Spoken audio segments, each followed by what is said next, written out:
Okay, good morning, everybody. We are now on record in 3 PA 16-2605, State of Alaska versus Bradley Renfro. The state has the witness on the stand, and sir, you understand you're still under oath? Yes, sir. All right, go ahead, Mr. Kowalczyk.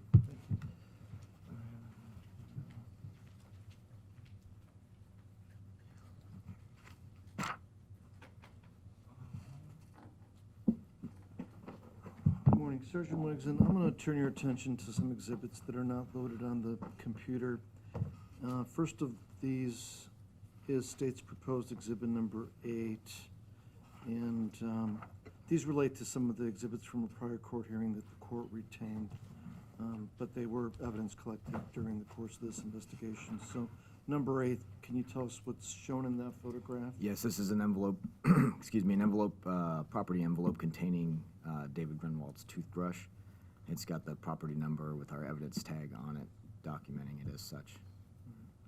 And this is the toothbrush you testified you received from the Grunwalds, correct? Correct. All right, I'd move for the admission of number 8. Any objection? Okay, number 8 is admitted. And you said this was subsequently sent to Alaska State Crime Laboratory, is that right? Yes.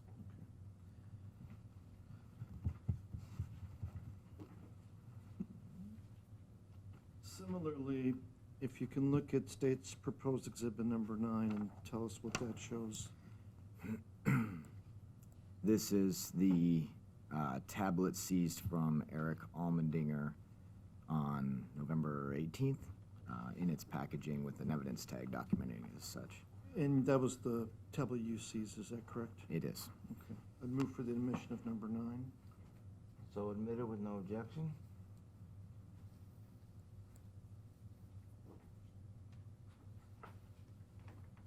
State's Proposed Exhibit Number 10. Number 10 is just an iPhone, and it's in a plastic bag, our evidence packaging bag. And this is Dominic Johnson's iPhone that was seized on Thanksgiving Day, November 24th, by an investigator called the Wasilla Cars. State moves for the admission of number 10. So admitted with no opposition.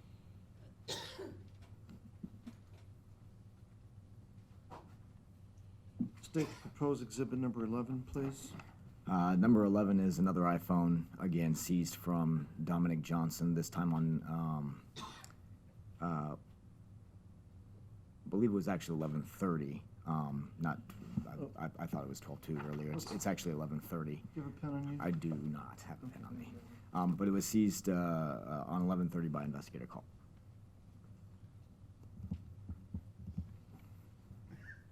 Yep, absolutely.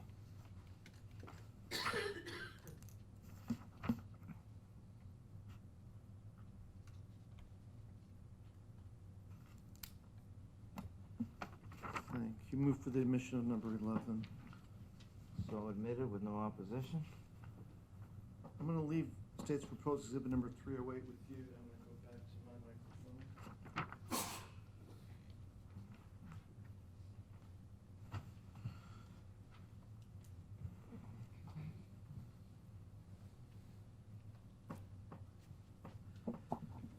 What I was doing yesterday, I didn't quite reach any days past December 2nd with you before Dr. Gallagher testified.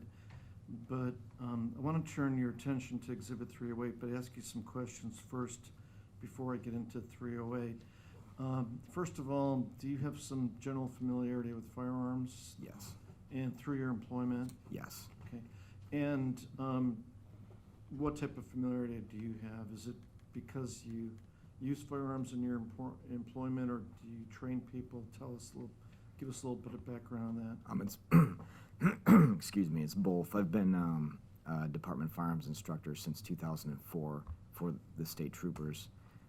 Through that, I've received training in both the physical use of the firearm and how to shoot the gun, and then also armor training on how to disassemble, diagnose issues, and reassemble both handguns, shotguns, and rifles.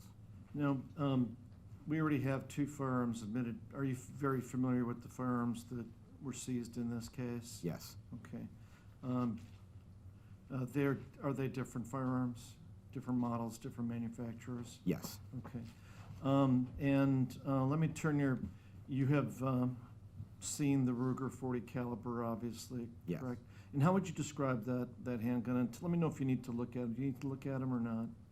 It might be handy, but generally it's a double action pistol. It's got an exposed hammer. It's semi-automatic, magazine-fed pistol made out of metal, steel of some sort. And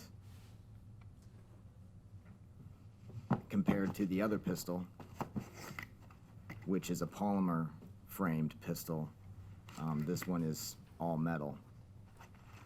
So the Ruger is all metal, with the exception of maybe some plastic on the grips, whereas the XD is polymer.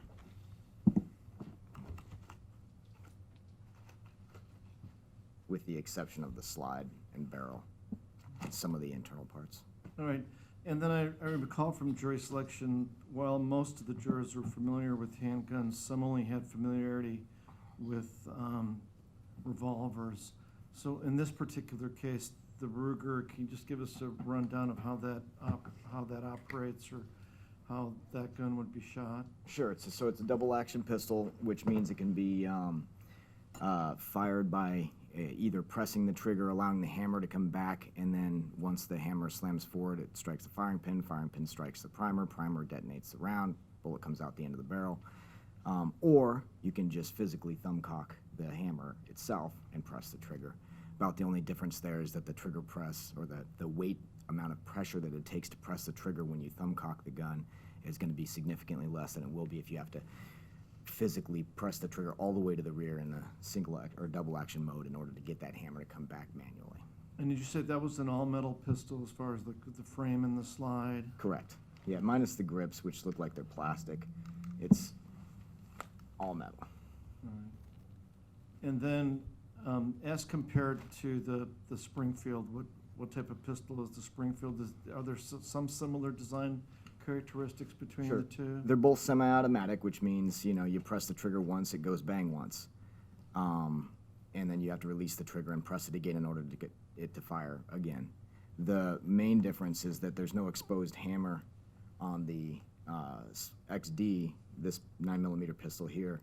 And obviously they are different calibers. I guess I forgot to mention that. This one's a 9mm, and this one is a 40 caliber pistol. So there are some subtle differences. However, they're both semi-automatic, magazine-fed pistols.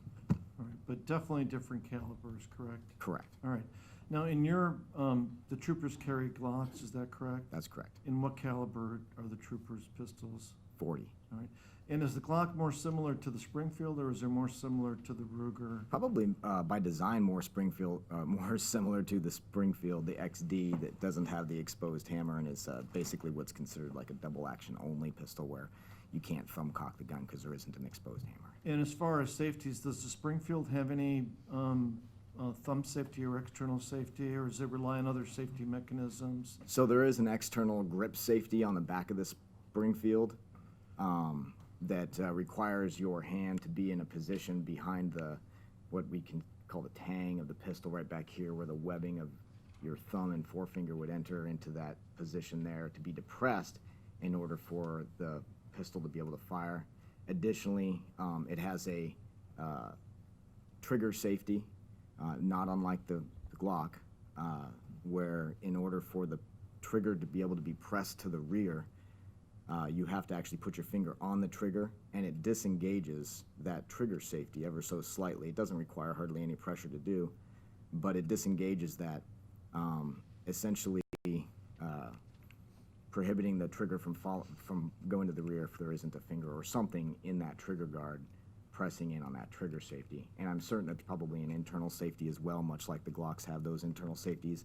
I'm not an armorer with the XD, so I can't speak to the specific internal safeties, but those are the two obvious external safeties that exist. And have you just pulled the trigger on that one, dry fired it before or not? The XD? Yes. Yes, I have. Okay. And would it be a typical type trigger similar to the Glock in Yeah, terms of how much physical effort is required to pull the trigger? Yes.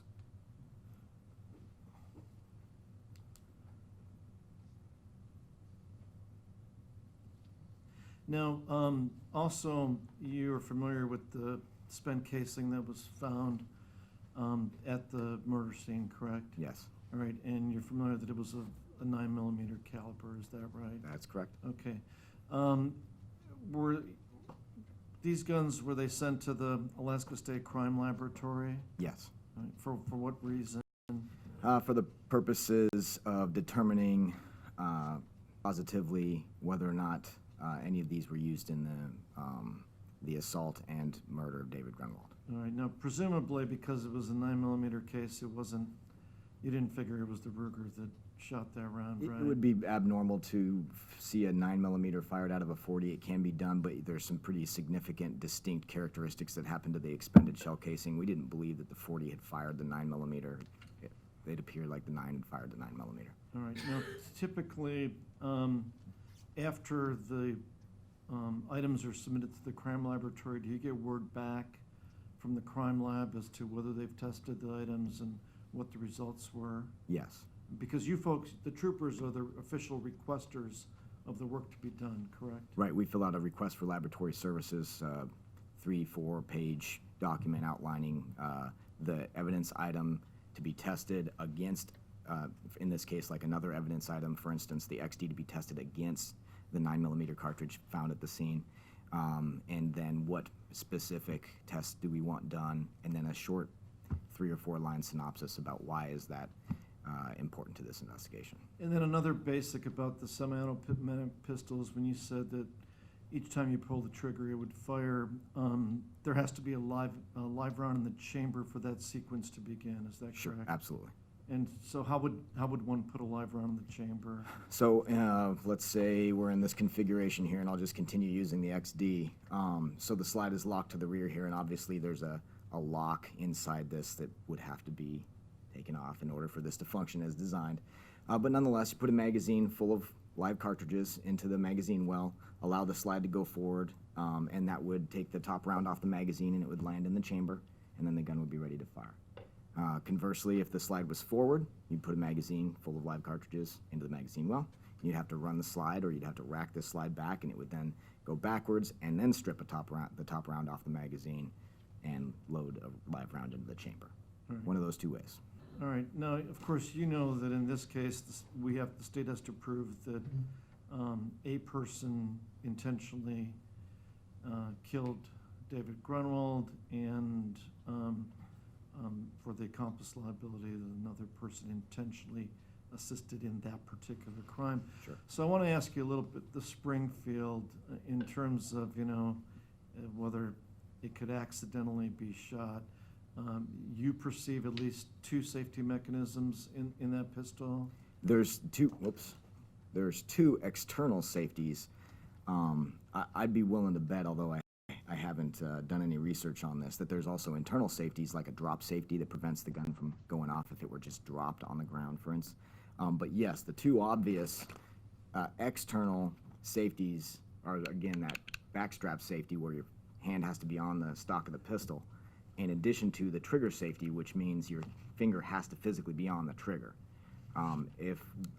If we were to pass this around and ask folks to grab this trigger from the sides, not the front, just the sides, and try to pull that trigger to the rear by just pressing on the sides and pulling it to the rear, it wouldn't function as designed, because that trigger safety is acting like a kickstand in the way, not allowing that trigger to go to the rear.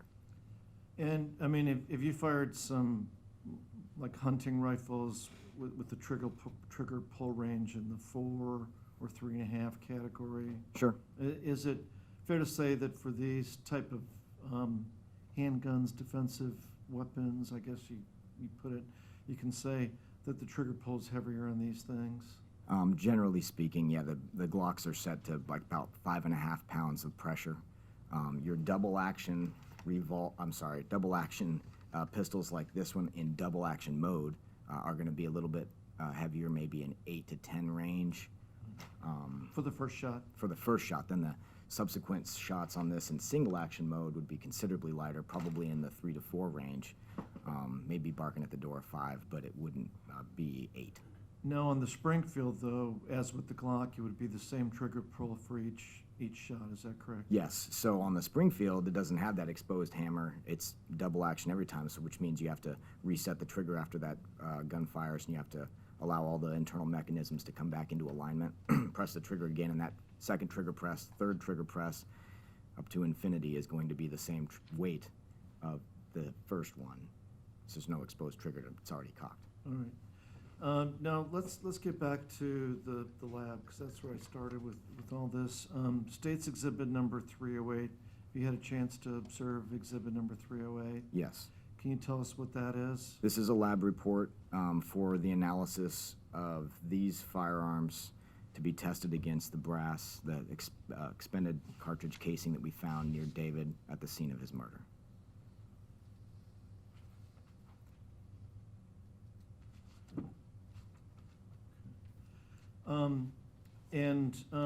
Did you receive that report? Yes.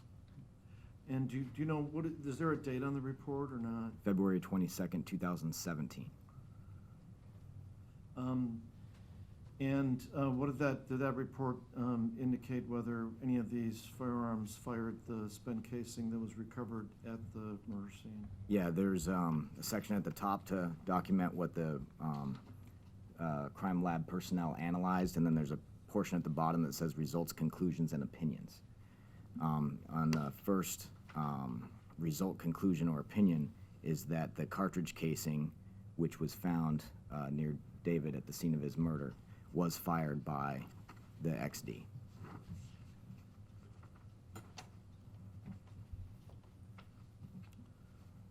Now, we're going to get back to the guns. I would move for the admission of number 308.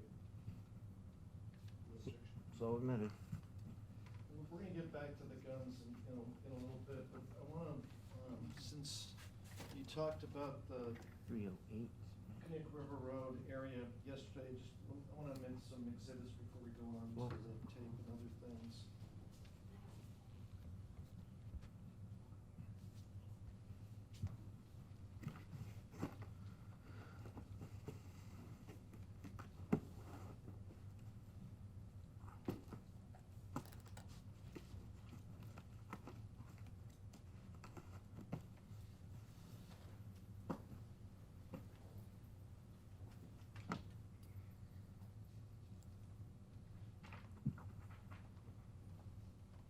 Turning your attention to state's proposed exhibit number 13, can you tell us what that is?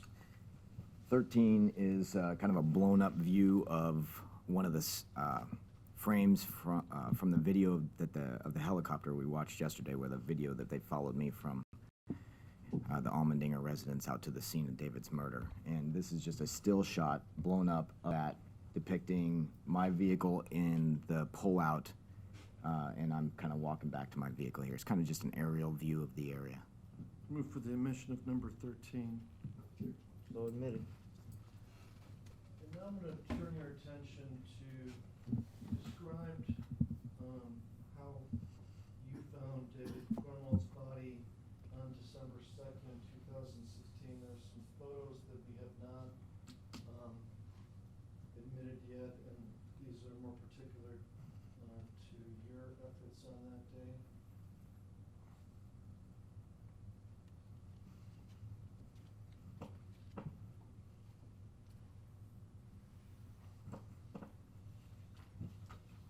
Starting out with state's proposed exhibit number 50. Do you mind if I get up and see?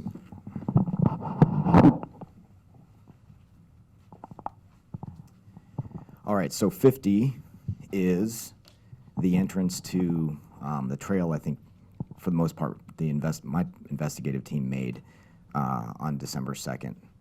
You can see some red flagging. That's just to continue following the same trail back to where David was. And the angle that that's taken from is essentially right here in the furthest left corner of the parking lot in the pullout at about 7.3 Connect River Road. Move to admit number 50. So admitted, no objection. And you know, I mean, some of these are gonna be obvious that they were taken when David's body was still there, but do you remember if this was the next day? It's entirely possible. So when we found David, it was the afternoon hours of the 2nd, and it was getting pretty dim. So I assigned one of my investigators to go back December, I think he actually went, since that was a Friday, he went back December 5th, which is a Monday, and took daylight photos.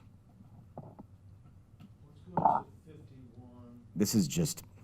This just depicts the terrain that we were dealing with there. It's just willows, alders, swamp spruce, and it's just not it's not like it's an open field. It's a fairly wooded area. All right, and would you say that the nature of the terrain contributed to the difficulty level in locating David Grunwald's body? Yes. And you said from the air you believe that nobody could have located it from the air if they were in a helicopter or an airplane? In my opinion, under the conditions on December 2nd, there would have been no way anybody could have found him without being essentially on top of him. Move for the admission of 51. Okay, thank you. No objection, so admitted. Let me go, the other ones were covered by this meeting, but let me go to state's proposed exhibit number 54. You can ask that exhibit. This is David as I found him December 2nd. You can just barely see a portion of his arm here. His feet are here. His head is up in this region. Move for the admission of 54. Hold on a second.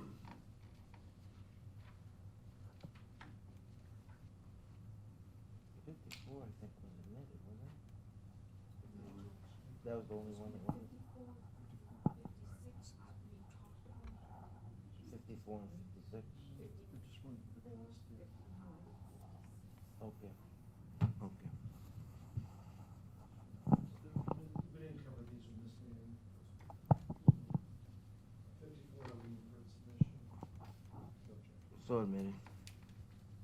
And then, also, state's proposed exhibit number 55, and again, this goes to, like, whether it was easy or difficult to locate the body. What does this show? So this is just a little bit of a different angle than the picture we just saw. So we still see David in this picture, but what we can also kind of tell from this picture is that dirt hump that you can kind of see in the background. David lying here, his head is in this region, his feet are down here, and you can just barely see a portion of his right elbow exposing that orange North Face hoodie that he was wearing. Move for the admission of 55. So admitted, no objection. And one more. And this is state's proposed exhibit number 56. Obviously taken a little bit later at night, that same day when we found David. It's dark out, so we're using flash photography here, but you can see David's head, his arms, down towards his feet here in the position that we found him. Move for the admission of 56. So admitted.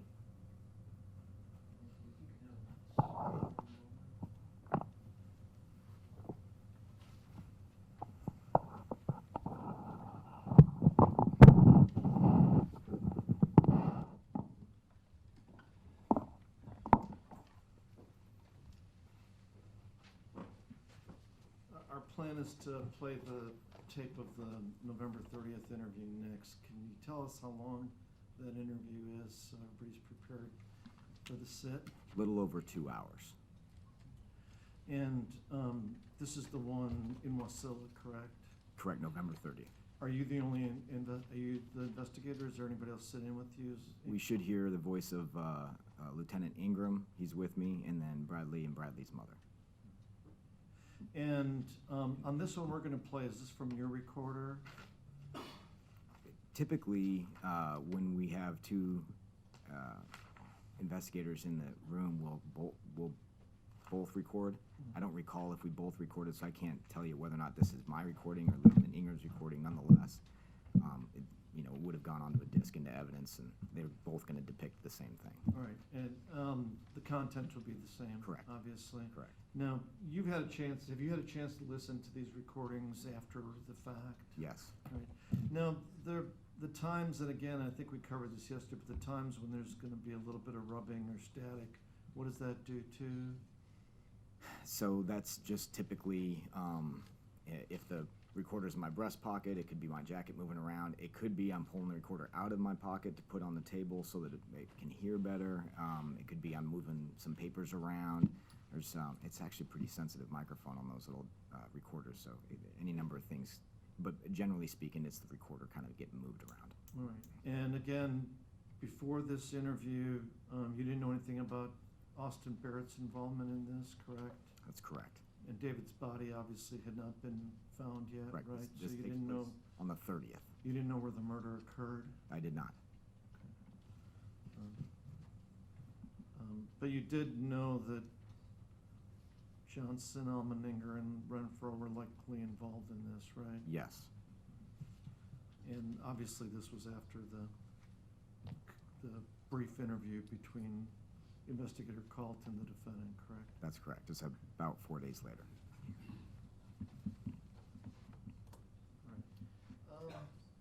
Judge, for this one, I would just ask Sergeant Wegson maybe to come back here. We'll follow along, and we'll just, we probably should get once we get this started, we'll have the court clerk give us an indication of whether it's loud enough. Okay. And for the jury's information, we'll play half, take a break, and come back and play the second half, okay? So approximately 10:30.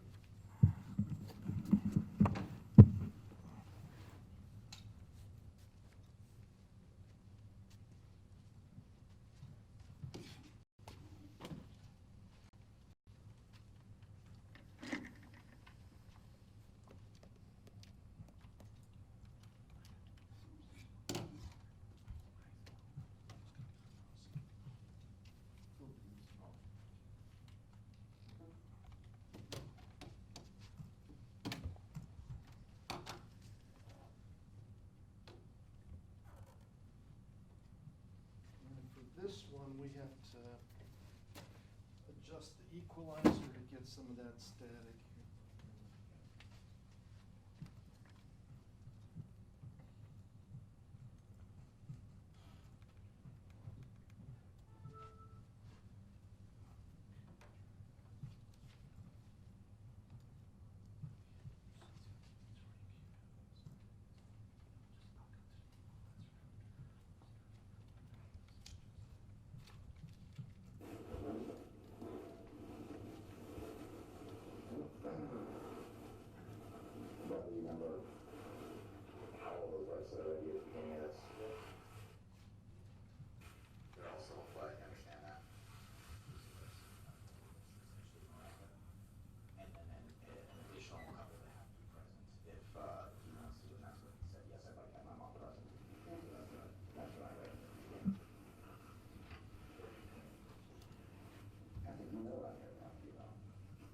Tell me, what do you think I did?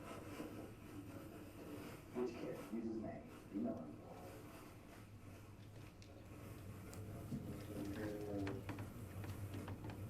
You make it in my dad's house, and then the other,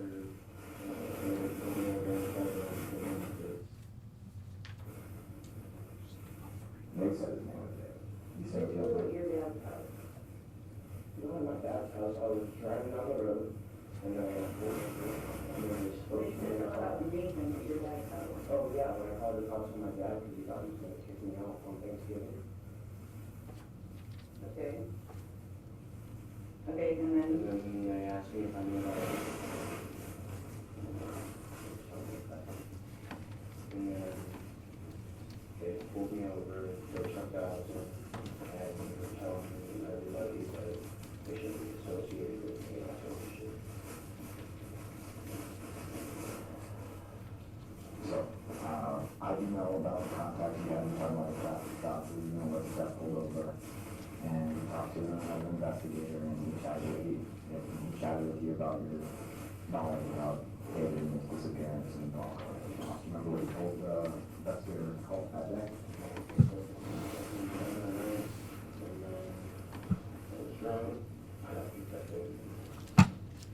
Candace vehicle for sure to call me.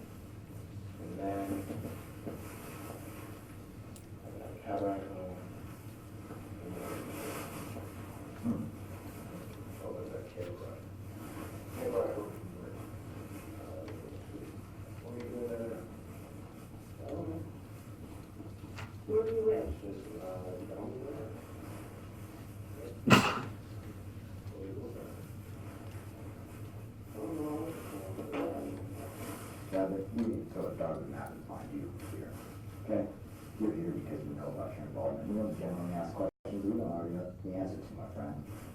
What I'm interested in right now is allowing you to cooperate.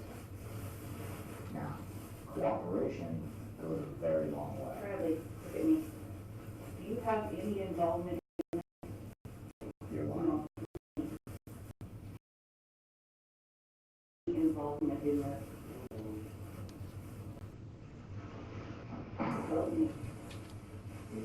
Exactly. Dude, Bradley, me too. let me explain Do something to you you. know something? Do you know anything? Brett, I'll tell you something. Your mom, if your little butt was no longer on this road, and there was another kid involved, don't think your mom would come on with that kid right now.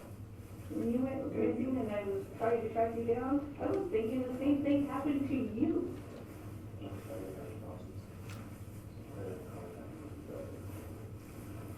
Don't you tell what you want, how you from. And I know like the one that I have, without charging. Hey, Why don't you tell us where the phone was? you were. Why you don't have the phone anymore? Yeah. They got taken out of the car. No, the next one. The other, Oh, yeah, stop charging. where is it? Uh, What are you?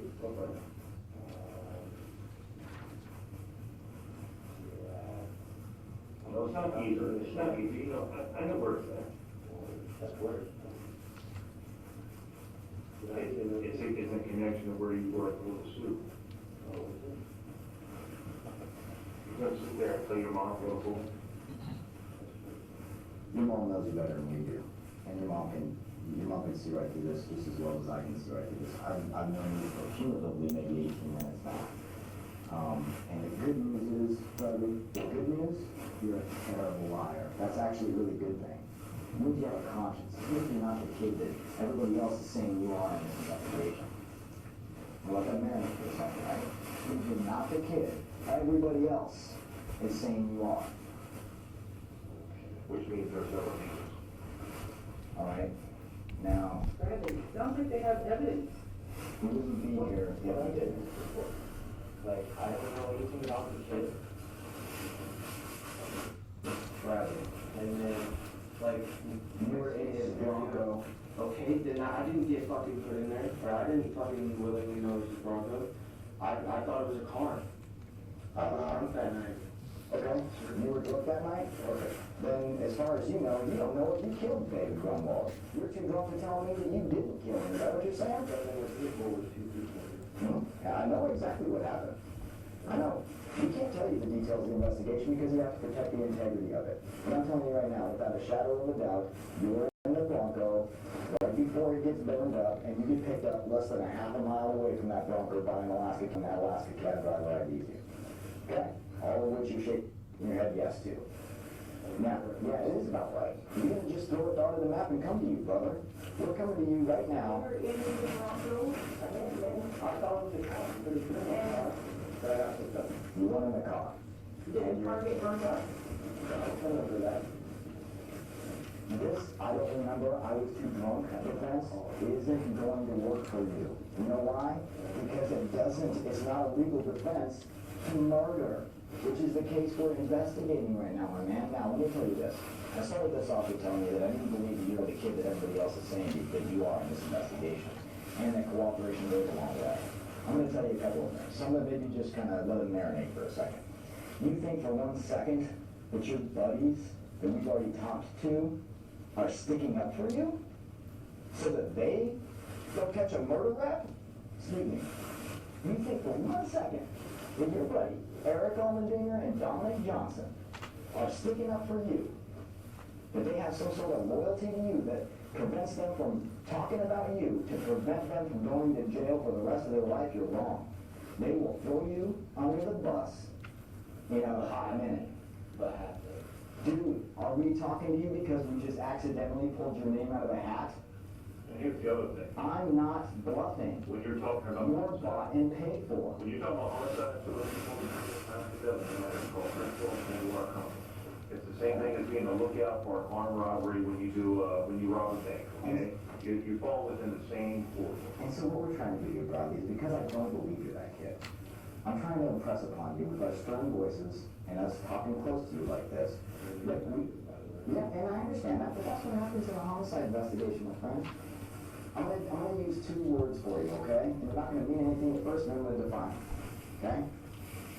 Auto waiver. Means that at 16, for a crime that we're investigating like this, you automatically get waived as an adult. You're no longer a juvenile. You don't go to juvie, you get a massive pretrial. Right? I'm not saying that's what's happening here. I'm just saying that's a potential. What I'm asking for you is cooperation. You're in a pretty good position. Why? Why? Because you talk to him and everybody as reasonable as they come. We probably, by our stern tone and the fact that we're talking to you in this manner, probably make you think that we're not with you on this. But we're talking to you in this manner to set the tone that this is a very serious event. And your cooperation right now defines your future. It really does. Okay? Now, you can say, F you, figure it out. That's up to you. Say it, go right ahead. I'm not gonna hurt my feelings. Right? But then you have to, if you make that bet, you gotta lay in it at some point. You understand? You can also say, all right, here's my version of the events. Here's what I remember happening. Here's who's really the bigger problem here. And remembering for 1 second that if you think that Dominic and Eric haven't already gave us their version, it would just be ignorance. It really would. Okay? And so I'm going to take a deep breath, and I want you to do the same thing. Okay? And I want you to know that we're not joking. I want you to know that we didn't accidentally find you. Talking about David, and I know about your involvement, and I just want to get your side of the story. Does that make sense? Okay. Now, understanding all that, take a deep breath and tell me the story, brother. Picked up Stop. friend's house, Okay? and there were 2 people on the vehicle. I moved down here, and then They start with the Hypothetical. okay. You know who they were. If you know who they were, you say, don't make it happen. And then picked up Where'd you get picked up? Where's Devin live?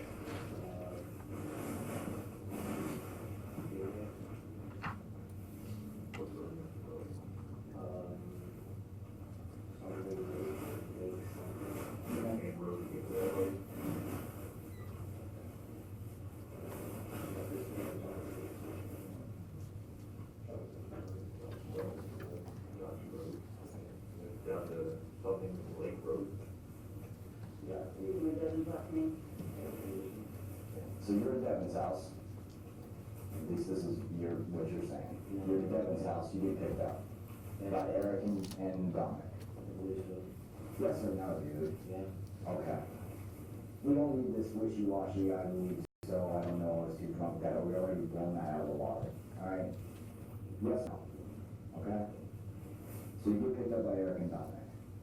And then, Push pause, and be straight up, because I know you know the Think answer. before you speak. Yeah, that's actually really good advice. You get picked up, and up this tan sedan BS, but you stood up, and I know you know, because I can see it in your eyes, because you got a conscience. We're talking to you because you have a conscience. What vehicle are you in? Or I'm sorry, what vehicle are they in that they pick you up in?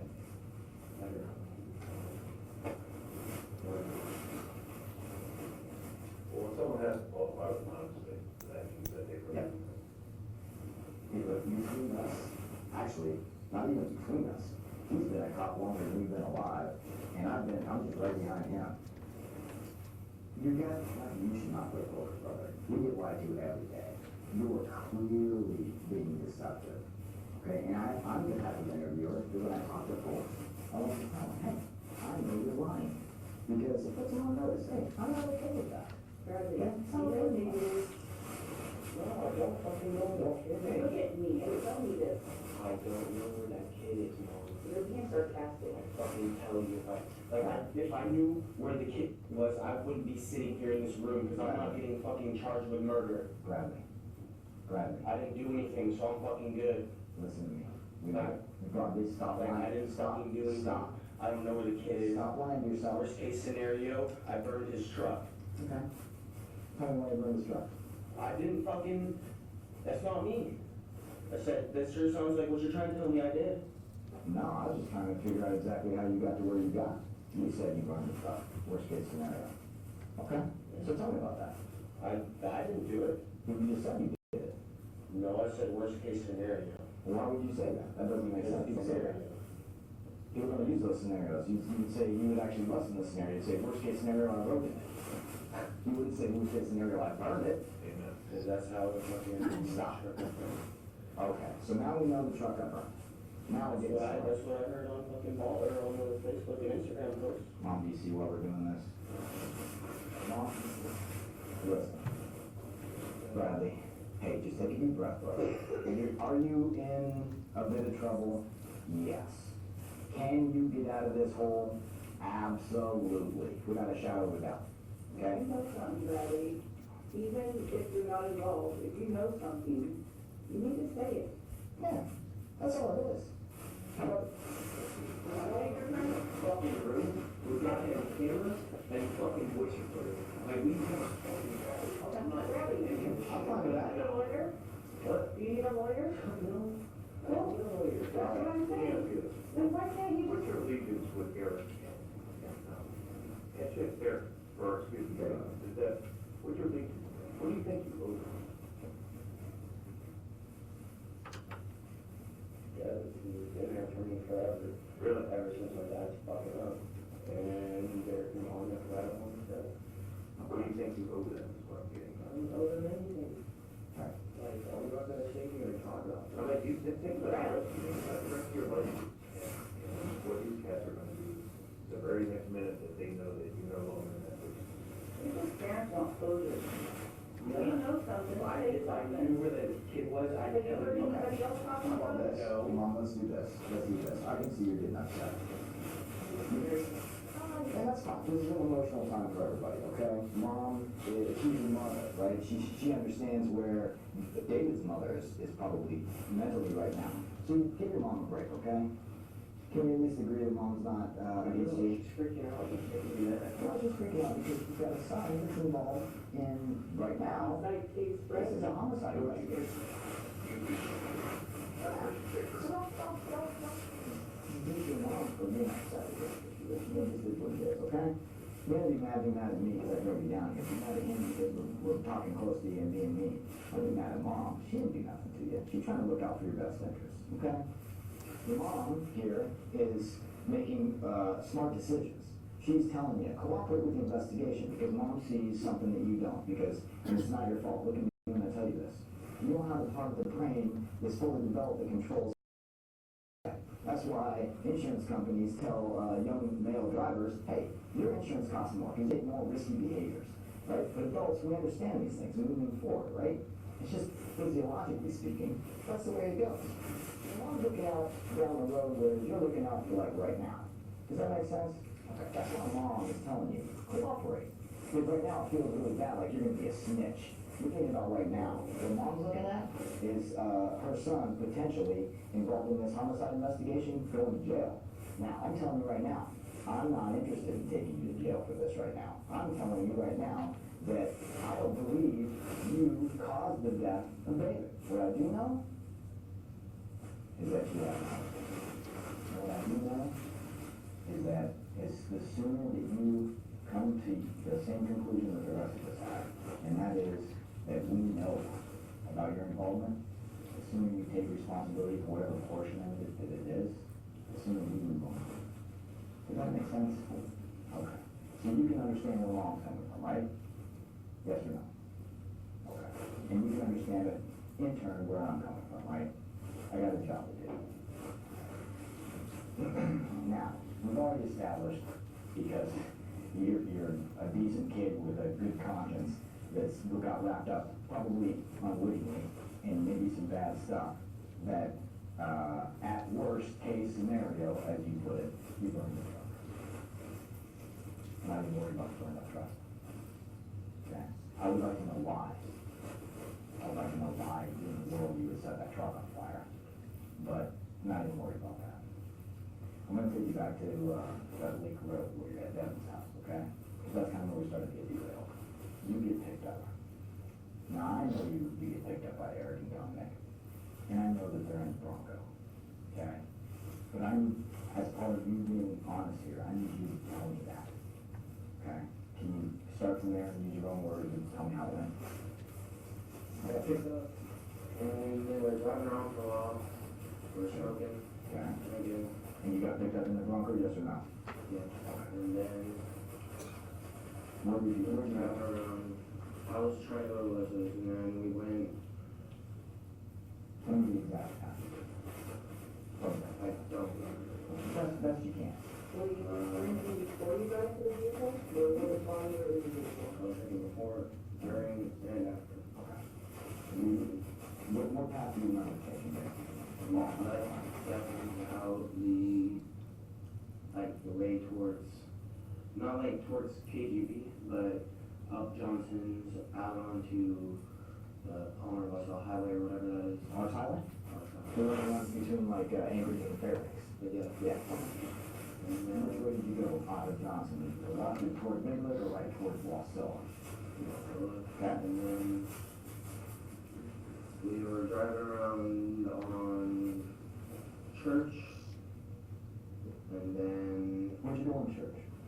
Was David in the vehicle? no. Oh, Was David already?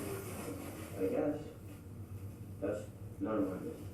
Well, I didn't even know whose the truck was. And soon after that,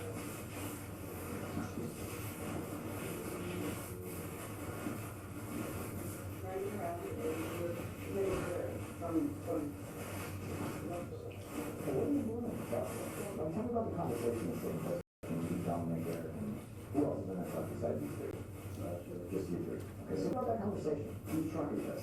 That'd be a question I'd be asking. I didn't really care. I was just happy.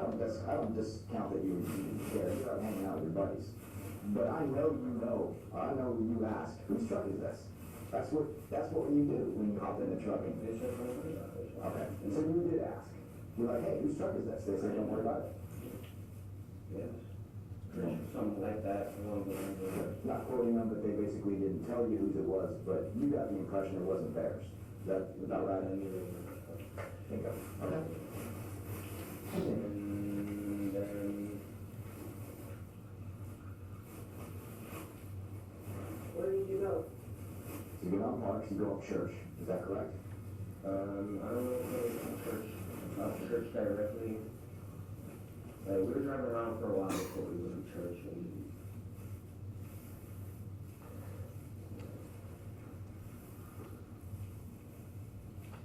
Was Devin with you? no, I was leaving Devin's house. You leave Devin's house. Yeah, I got picked up, we were driving around. I don't remember, like, we were going up across highway, we were just driving around basically, just not doing anything. And then we were on church, and I wanted to go to Willfield. Because that's where I used to go camping all the time with my dad. When he was so right up with vehicles.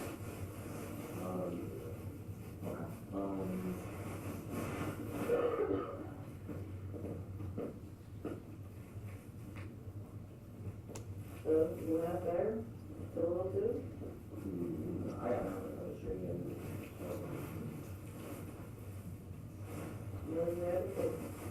So we just have a little soup for a while, and then we're planning on going on Baldy. That's about it. Let's just put a pause for a second, okay? I'm happy to hear from you, because that's the way these work, okay? Now, we don't generally ask questions we don't already know the answer to, all right? In this day and age, everybody has cameras. Everybody's got them. They're on the outside of every house up and down that street, okay? So we got a pretty good idea about where we're going here, all right? What's important for me and why I'm pushing the pause button is because so far, generally speaking, what you're telling me is mostly true, okay? Now, you're leaving out some details, and I'm not calling you on it because of consequential details for me right now, all right? But we're gonna get into a part of the story where it's gonna become very consequential if you leave out any of the details because they're very important. I push pause on this interview real quick just to tell you that you're doing really good, and you're staying on track, and this is exactly where we want to go with this interview. I want you to avoid trying to minimize or mitigate anything that happens next. You know what that means? Okay. So, what I don't want to have happen is have this trend of being generally honest behavior that we're having right now, and we get to the part of the story that makes it's important to us, and then you start having separate behavior. That's not going to look good for anybody, right? So, you're at you're at the Little Sioux Bridge. Now, I know you're at the Little Sioux Bridge after the truck burned up, but I don't believe you were there for very long before the truck burned up. How long do you think you were there, to be honest? So, you go up Church Road, take a left on Shock. Go down Shock, just a little ways to get to the Little Sioux Bridge, right? This is before the Bronco was burned. How long do you estimate that you stayed at that bridge on that trip up toward Baldy? I know you got picked up by the cab there. Baldy? Toward Baldy, yeah. Like from Little Sioux to Baldy. How long was it? Yeah, well, how long did you mentioned that you stopped at the Little Sioux Bridge and you drank and you smoked. I'm asking you, how long did you stop there? How long? Okay, it's not hours. No. And then, I was up there, and got stuck, and How did you get stuck? I don't know. Like, who's driving?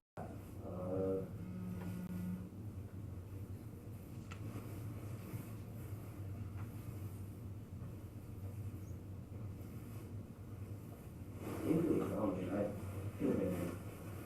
But I wasn't about to. I want you to think very clearly here. This is very important to prove your cooperation, yeah? Okay. You grab that or you good? Okay. I'm not in the business of telling people what folks I interviewed say. It's important that you know that, and I apologize for not mentioning that in the beginning here.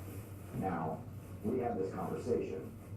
This conversation right now is not going, I'm not taking this conversation and running to Eric or running to Dominic and saying, hey, Bradley told me this, right? If I did that, nobody would ever talk to me. So when you tell me things, you need to know that I'm not going out to the person you're telling on and going, hey, Bradley said this.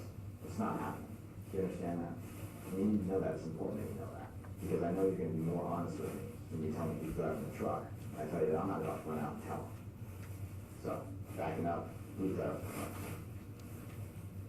Like I said, I'm pretty sure it was Dominic. Why do you think it was Dominic? Who was driving when they picked you up? Dominic's a lot bigger than Eric. Dominic was driving when he picked you up, and Dominic, you think, was driving when you got to work. Okay. But I don't know who set it on fire, and Okay, let's push pause there for a and second. then after that, we got it. Okay. We're skipping over a ton of information here, okay? And this is what I talked about. I want you to skip over details. I walk it. I want to know what the question is. I got it. All right, I walk in this way. You walked out the place. At least you had the down. John Bradley, answer me that. Your idea? No. I don't know. I thought you said that you wanted to go up I all day. wanted to go to because that's where I used to live. You put the party?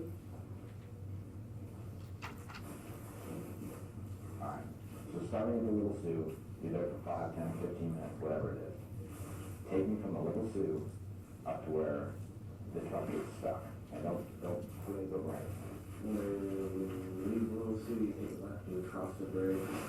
It's either the first or second right on the right, first or second right, and then you follow that road, and then take a left. Okay. I don't know, I've only been to Baltimore, so I don't really know the exact. And then you pass like 3 houses or something like that, and then there's like a small hill right here, Mm-hmm. and then there's a trail going up the mountain. So you're in the back seat, Dominic's in the driver's seat, as best you recall. Eric's in the front right passenger seat, or in the back seat with you? That's a good question. I think you're in the front seat. Okay. Doesn't make sense for Dominic to be driving, you guys be in the back seat, right? Okay. Right.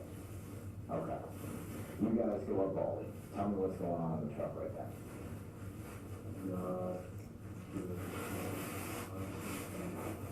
Shit like that, Pull those up, all right. and then the tires got, the back 2 got stuck, Okay. and then we just got like, high.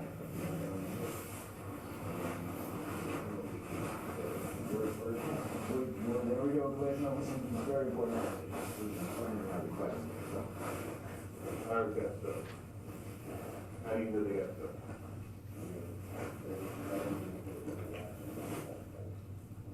You got out, and saw the tires were stuck in the ground?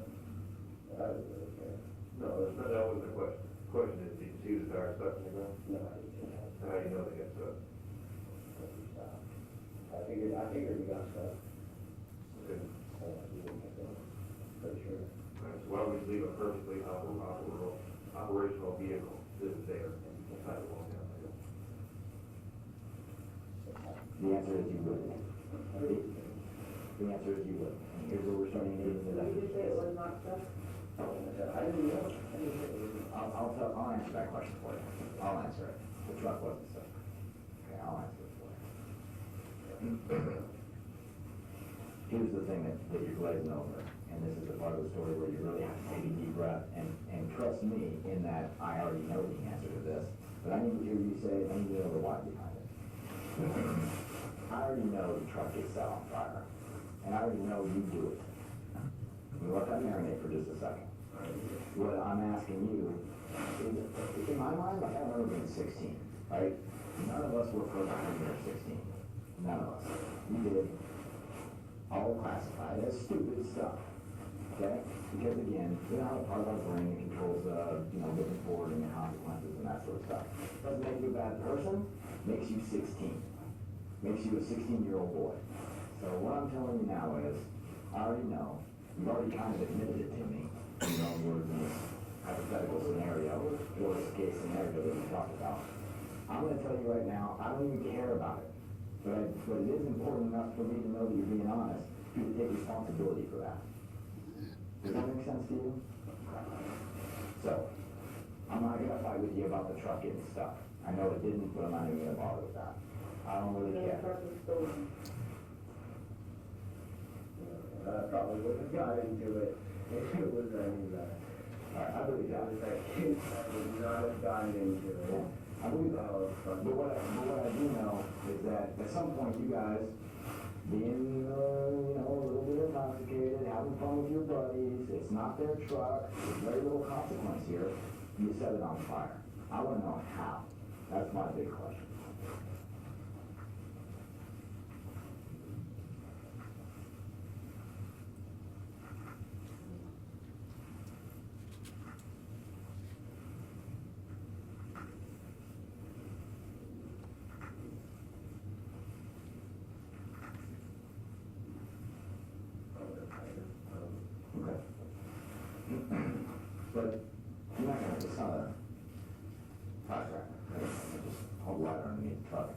starts on fire. What else besides the fire? All the alcohol that you had left over, maybe? Maybe. Did you guys find a bottle while you were out there? I'm asking you, remember? And I'm gonna tell you, and I told you early on, it's not about you getting asked questions in this investigation. It's just not where the relationship is right now, okay?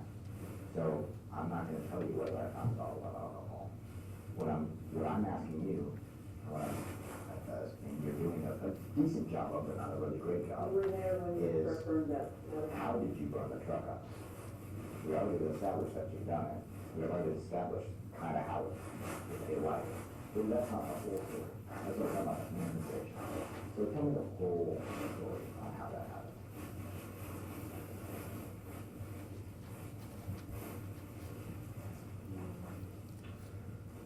I used some alcohol.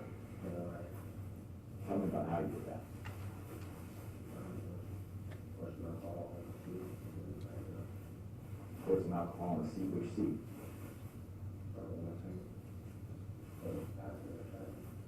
You poured alcohol on the front passenger side seat and you lit it on fire. Well, you No, don't say sure. Right. Please answer. I don't fucking remember how I fucking wish I knew all this shit. Hey, take it out, man. You want to go around your brain right now? Not what's happening, okay? I'm trying to fucking remember all this Be shit. respectful. I'm not getting pissed. What's this guy that's talking to you? They hope you remember. Well, as long as I got, they just remember this today, kid, so. Been fucking trying to tell me. I understand, that's why we're here. Take your time and just think about it, okay? Just be serious with it. Try to think about what was going on.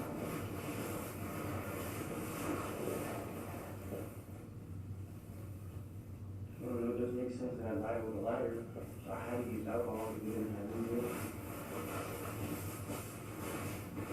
Okay, don't put ideas into your head. I need you to know what you would have done. Alright, let's we'll assume for a second that you used the alcohol, that you used it on the front seat.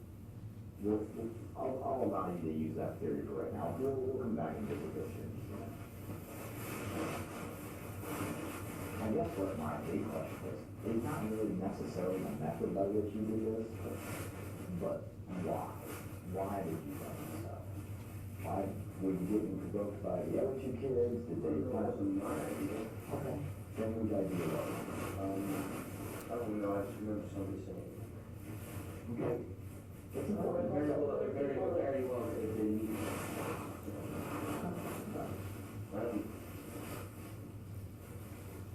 That sounds like me, no,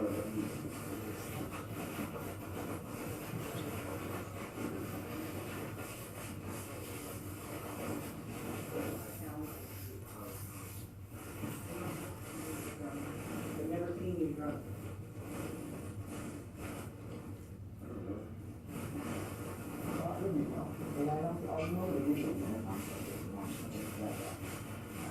I'll only give you a minute if you need a minute to try to remember exactly why you burned the truck up. That certainly would. But while we're thinking about that, if you wouldn't mind, I'd like to move on. We can come back to this in just a second. You burn the truck up. That happens. We established that. We'll figure out the why here in just a little bit. Take me from the truck down to the bridge, telling me what's going on in Bradley's head. What's going on in the conversations between you, Eric, and Dominic? Oh, we were just walking down the street.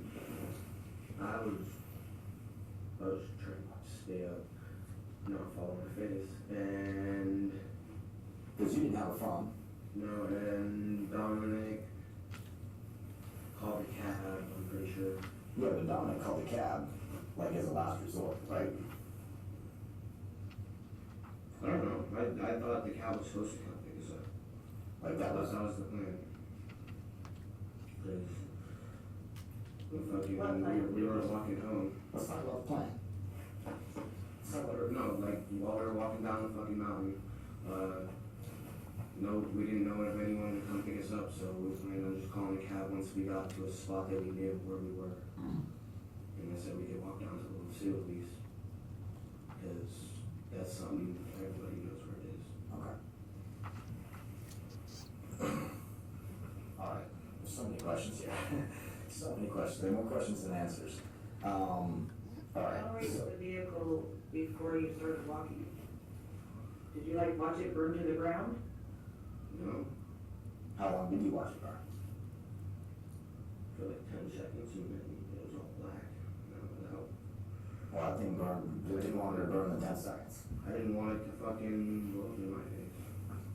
So I just started walking. So you guys pieced out, you didn't want that thing to explode like it does on TV, so you don't want to stand next to it, is that it? Shaking your head, yes, okay. What are the other two kids doing at this time? Walking with me. But here's the problem, like, I'm trying to figure out in my mental movie, while you're pouring, as you say, you're pouring alcohol on the passenger seat, and the amount of detail you put into this story so far, I have to imagine they're just standing there speechless. But I don't think that's the case. I think they're actually You guys like saying stuff. fighting each other? Right, there's stuff going on. Dude, look at that. Like, I don't remember all the shit. I just remember, like, fucking parts of it. So Dominic calls a cab. And then we waited for like 20, 30 minutes. And then we didn't even get a ride all the way over to Alyssa's house. And that was the destination. Yeah, that's where I was trying to go. Because Alyssa told me I could come. And they were supposed to just pick you up and take you there. I mean, Alyssa is your girlfriend, so that makes sense, right? Who had the money for the cab? Eric, I think. Dominic's brother. But you didn't have any money for the cab? Almost seen on the road. I didn't know about it. So Dominic's got the $43. Or extra, which one was it? Take care. Gotcha.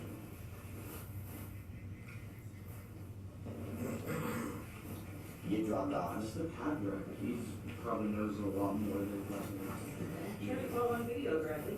Hey, Brad, Got videos now. sat where you sit right now. Sorry to talk to you, man. I'm not asking questions I don't know the answer to. I told you that at the beginning. I already talked to the cab driver. I already know these answers. But what it shows me is that you're being honest. I'm trying to show a pattern of honesty here. I have to write a report.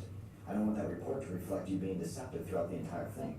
I want that report to reflect a pattern of honesty and a kid who's in a bad situation and take responsibility for it, right? Because the mistakes you make don't define you. What defines you is what happens after you make the mistakes. This mistake that you got involved in, not your problem, dude. You got involved in it, now take responsibility. Then we move on with life. That's how this works.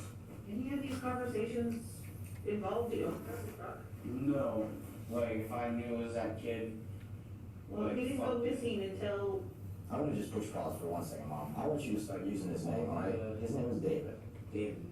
okay? I didn't know the fucking kid. I understand. went to school with him. You knew of him, and now you know him, and you're involved in his disappearance. So his name is Grunwald. So, David Grunwald. Yeah, everybody talks about Brandon. yeah. And you're smack dab in the middle of the investigation into his disappearance, all right? Can't lessen that burden anymore. You're the only one that can lessen that burden. And the way you lessen that burden is honesty. It really is. It's tough for you to understand that right now because I've sat where you've sat. But If I knew where the kid was, or who fucking did it, I wouldn't be sitting here. well, good news. Good news. You do know who did it. No, Mm-hmm. that I don't. Yeah, you do. You do. Who did? I don't fucking know. Well, let me ask you this, my man. Don't You're, fucking know. you're a smart kid. No, I know. You're a street smart kid. Who do you think did it? Use your math. I didn't fucking. No, I'm not asking you to dumb anybody out. Saw it, Listen to didn't see me. anything. Look at me. You're trying to not be the snitch. You're not being a snitch. I'm being a snitch right I'm now. not It sure. sure sounds like they're the reason for his disappearance. And I say something, I don't want to disappear too. So fuck with that. No, there is no you disappearing either. This needs to happen, This ain't Randy. Hollywood, dude. This is not Hollywood. This is not, It doesn't work like it that. does not work like It that. sure sounds like it. It's like Madison just said, Sure fucking sounds use like that. it. You need to say something if you know If something I about fucking it. know where the kid is, Do you know who did it? no, if I fucking did, I wouldn't be sitting here. Because I'd be cleared fucking innocent. I wouldn't be in a fucking investigation. But you're sitting there telling me, or them, that you, are afraid of disappearing. Brad, have a seat. Disappearing if you think you're a snitch. Nobody's gonna know nothing, because beyond these walls, besides us. It's like check the black and white, like it's in songs and shit, like it's how it works.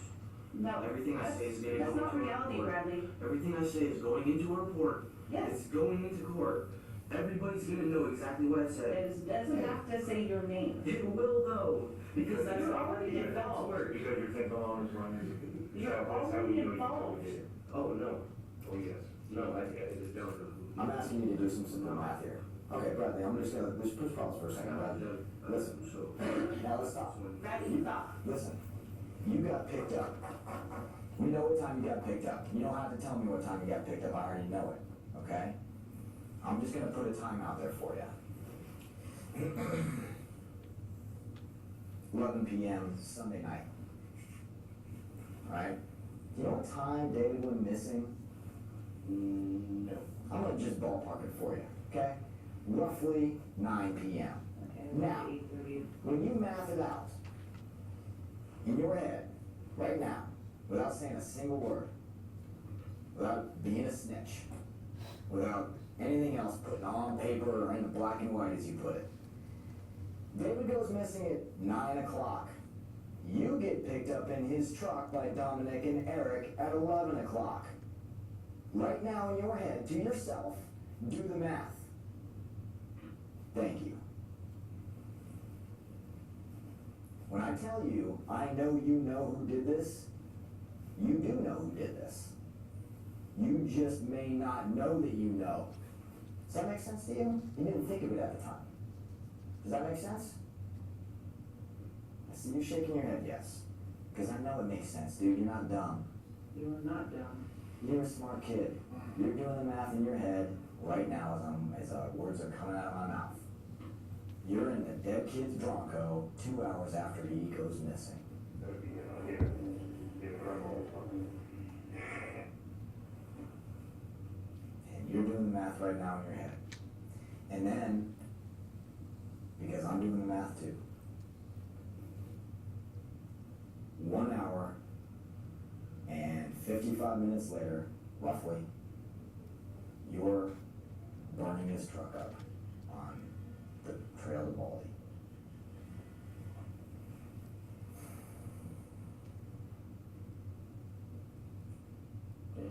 Yeah, exactly. Let me ask you this. What are you willing to do to get to the bottom of this? Do you want to help with the investigation or not? Like, yeah, like, I don't wanna be a fucking murder suspect, like, literally. Beautiful. That's fucking telling you that I'm a fucking, that I helped kill this kid. I don't fucking know where he is. Bradley, I don't know who did it. Bradley, not once did I say that I thought you were that you somehow killed David. Not once did I tell you that. That's all that I see. Okay. You guys are fucking trying to frame this on me. No. That's not what they're trying to Nothing that do. we said here, Yeah. and we're afraid on They you. are not trying to do that at all. In They fact, want Bradley. information as to where That's all you that I see from everyone. They want to get it home. Okay, Bradley, I know I can see where you're coming from. It's a lot, it's a big deal, it's a lot to take in right now. I can see how you might feel that way. I just want to bring David home, okay? But that's not what's happening. And I know you know that. I know you know that, because if you thought I was an a-hole just trying to set you up, if I was calling you out on stuff you didn't do, if you felt like I was trying to pin something on you that you had nothing to do with, you'd already called me on it, dude. That's who you are. But you know what your involvement is. And I told you going into this, if I thought you were the baddest guy in this group, you and I wouldn't be having the conversation we're having right now. We're having this conversation because I can see the conscience. I can see that you have a conscience, and I can see that you are the one who caused his demise. And you weren't the one who caused David's death. We're having this conversation because of Let's that. just say he's dead, first of all. Who says he's dead? I'm telling you, based on my training and experience, David's dead. Okay.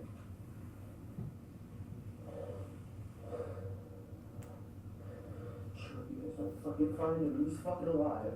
Well, I hope I do find him and he's alive. I do. Alright, oh no, that's what I meant, so he can fucking sit there and tell you guys you got fucking up.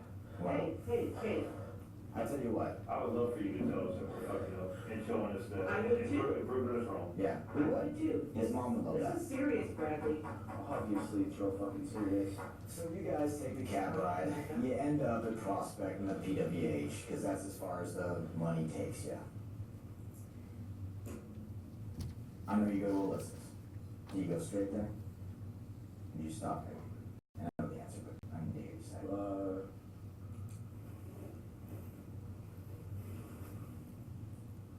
Pretty sure we went straight to Alyssa's. It was fucking like 10 minutes away. $43 cab ride for 10 minutes away. Yeah, because we didn't have the 50 or 55 or whatever it would cost. That's why we were walking. We got dropped off at the, pretty sure the stoplight on Trump by 3 Bears. Yeah. Fucking, Is it possible you went back to Eric's real quick, grab something? You guys needed some stuff for that shed, right? You gonna hang out in the shed? What did you need for the shed? Taking you back to that day, it's a pretty cool day. fucking that dude, Shane said that the cab driver said we were talking about an extension cord in the heater.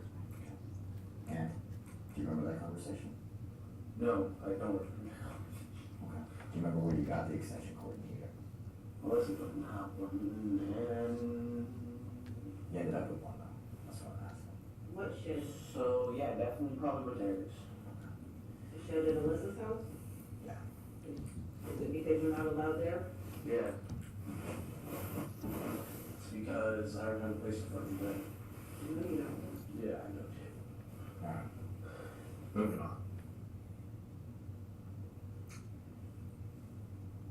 And please correct me if I'm wrong here, because I want you to do that. If I say something that's wrong, you should know enough to know to just correct me. You get dropped off. Sounds like you go back to Eric's, grab the heater and the extension cord, or just the extension cord, or just the heater? Pretty sure we grabbed the heater. And I don't know about an extension cord. Okay. I think so. Okay. That's right. It's just one of those details that shows me you're being honest. If you remember, that's helpful. You go from Eric's over to Alyssa's, right? Because you didn't just go straight from the cab to Alyssa's. You had to have stopped and got the extension cord here, right? Tell me the route you take from the cab driver to Eric's and then Eric's to Alyssa's. Okay, so if the cab driver dropped you off at a stoplight, how are you getting around by now? He's on foot. Oh yeah, we walked. They ran out of money. Okay. Tell me the route you take.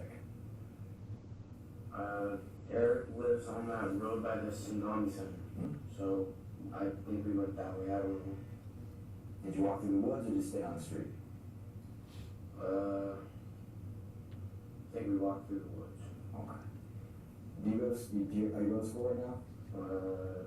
No. Okay. When you were going to school, where'd you go? Herschel? Okay. Did you ever go to Valley Pathways? No. Do you know where it's at? By the We're Geico trying to go whatever. Yeah, to there's school. an insurance company right in the corner. Correct, it's not Geico, but I think it's Allstate. Yeah. Yeah. Do you remember whether or not you went down that road, or did you go down a different road, or something else? I think it might have been the road after that. Okay. I don't know. Okay. Either way, you end up cutting through the woods to get to Eric's. Is that correct? Oh, I believe so. Okay. And then, from Eric's, what route do you take back to Alyssa's? The same way, I believe. And then, I'm assuming, and yeah, I'm sure you'll correct me if I'm wrong, you, Dominic, Eric get dropped off by the cab, then you, Dominic, and Eric, all three of you go to Eric's, however you get there, and then all three of you go to Alice, her shed, right? Yeah. Okay. I just wanna make sure that nobody's peeled off from the group at any given point. All three of you started together, and all three of you ended together. I made it back before Eric and Dominic by a few minutes, because they were like they didn't want to walk fast, and I was fucking freezing. So I was like, It's cold night, you weren't dressed for the weather. I was like, I'm done walking. Okay. I'm ready.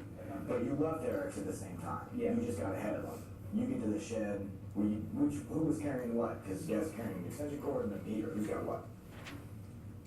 I think Dominic had the heater. I'm pretty sure we had a backpack with food in it. Okay. Describe the heater.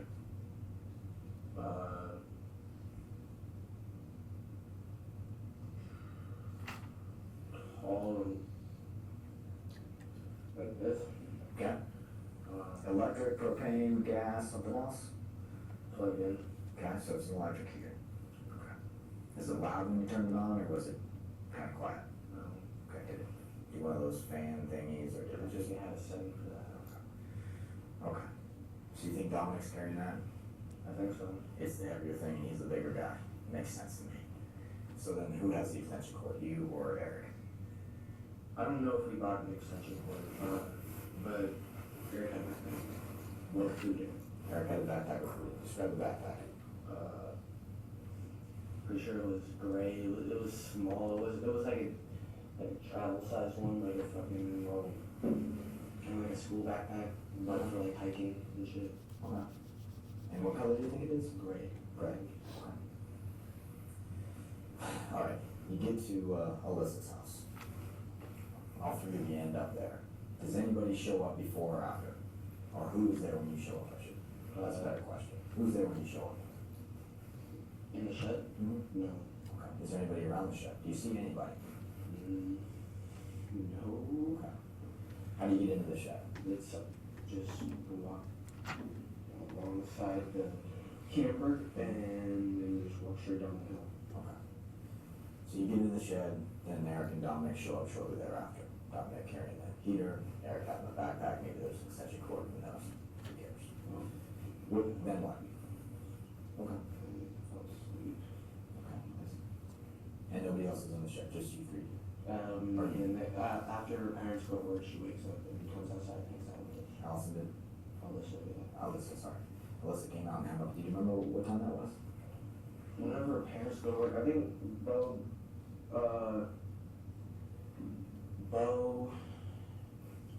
leaves at like 9 or 10 for a fucking mattress ranch. Is that where it was? Whatever, like right there, like right there. Yeah, like by the bus barn. No, like right there. Oh, right here, next to August. Like right there. I got you. And then her mom's a fucking real estate agent. She goes to work whenever she wants, I guess. She shows people's That's the houses. benefit of being a real estate agent. Okay. So she comes out after mom and dad leave. Do you remember if it was daylight or nighttime? It was daylight? Okay. All right. Where does everybody go from there? All three of you still together when she shows That's up? about me inside because I'm chilling in her closet basically. And pretty fucking sure they got it. Sure.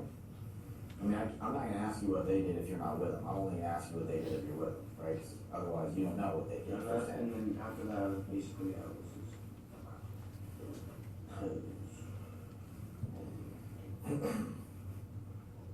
Now, I feel very confident telling you this right now. Because I know there's some more details that you're not letting on because, you're afraid at the end of this interview, there's some sort of jail time or something, right? Do you think that when we get done here, you're going to jail for this? Good. You're shaking your head, no, I'm good. I'm glad that you don't feel that way.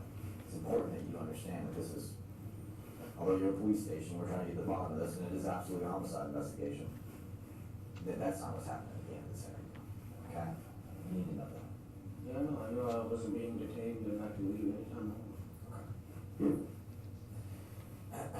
Having said that, I know that at some point during your ride in that Bronco that night, I know Dominic and Eric are talking about what happened.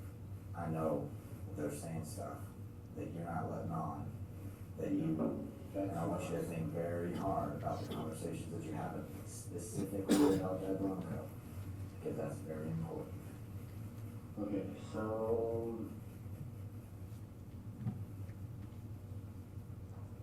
Really, just say your last name. have to send them to Oakley, maybe, potentially. Don't worry about it. No, they're like,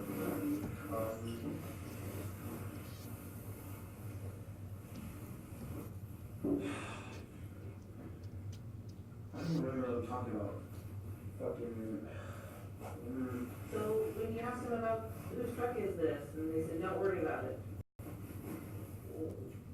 I mean, What You're a smart kid. what did I thought it was like one of Dominic's parents or some shit, cause Dominic, I guess, had borrowed his grandfather's trucks at one point. One or the other, or some shit like that. I thought Dominic had showed up with a new truck, I don't know.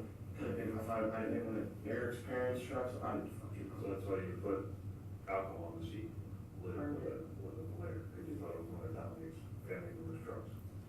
See, that's where we're going with this. Essentially, like, I don't know.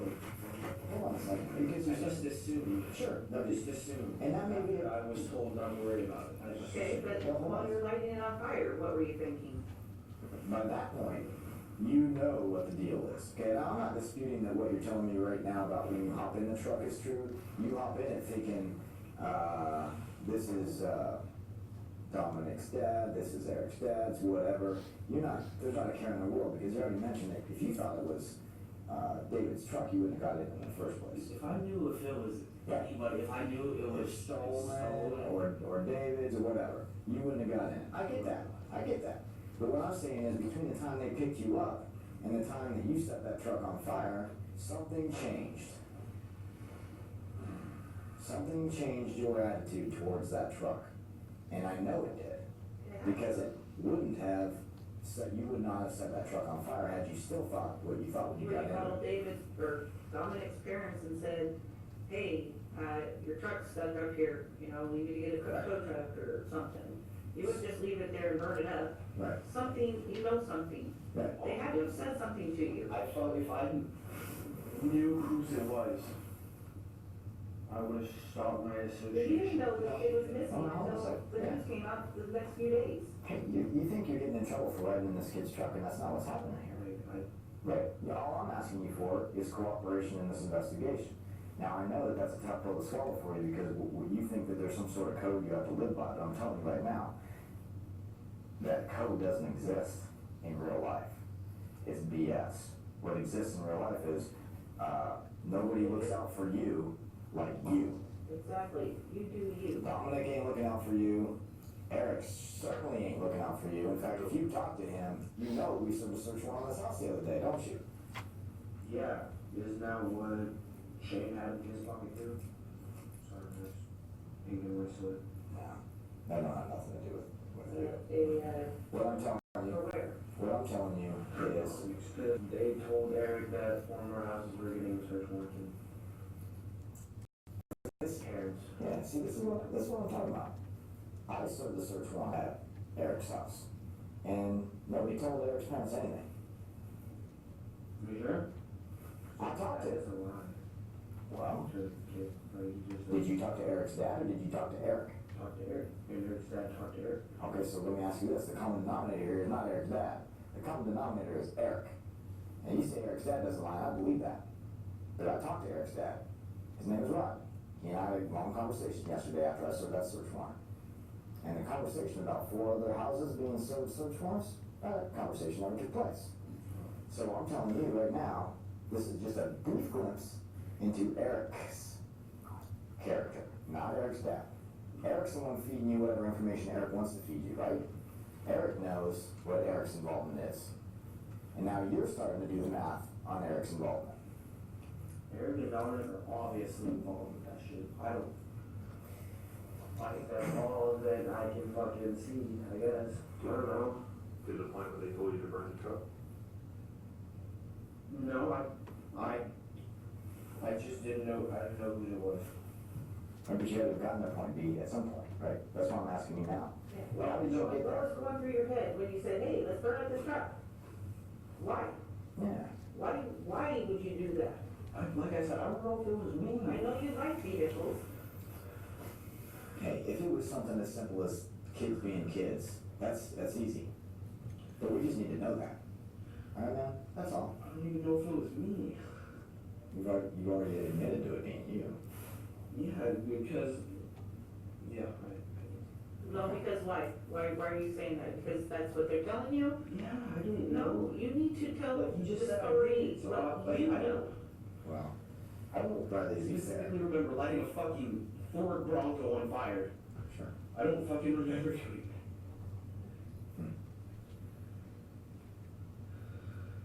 Okay, so. What do you think that, let me ask you this, what type of reach do you think Dominic and Eric have that somehow can pull you down and go on the rest of your life without?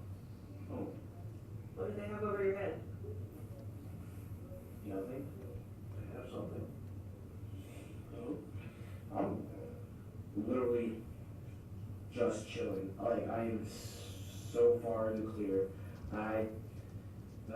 Fucking, ooh. What do you mean you're so in the clear? What does that mean? Like, I don't.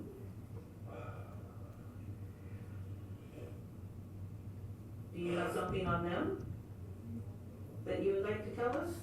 No. I don't have anything on them. Sorry, I'm trying to not freak out right now. Well, you need to just sit there and think about why would you help them cover this up? What? I don't fucking What do you mean you don't know? don't know what would be covered. David is missing, okay? Like, I didn't know. I was unaware of that.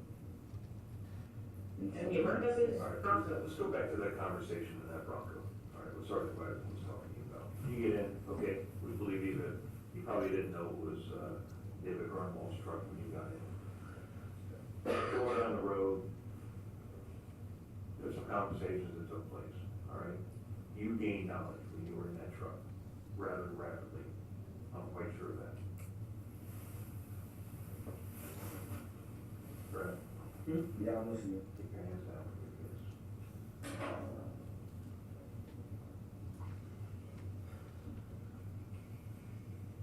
Things are what they are at this point, all right? This isn't a dance, this isn't a gotcha game, this is just laying it out, all right? Like Sergeant Wagon was trying to stand before later on. Your level of cooperation speaks volumes as to who you are. Just like he also said, it's not what you did that defines you, it's what you do afterwards. And that could not be more of a truthful statement, particularly in a predicament like this. All right? We work in symposium with the district attorney's office, all right? The district attorney is the prosecuting entity for this district of the state of Alaska, all right? Right now, you feel kind of flipping generous. Well, we want to make sure we give that generosity to the district. That's why you're here. We prosecuted homicides, and a lot of them without a body. And we've gotten convictions on homicides without a body.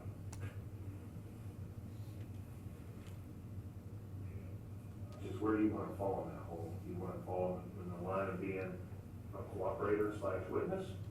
Or do you want to be a defendant? It's really up to you. We can't make this any more clear to you. Where do you want to go with that? You hold the key, man. We're just trying to give you the opportunity to succeed.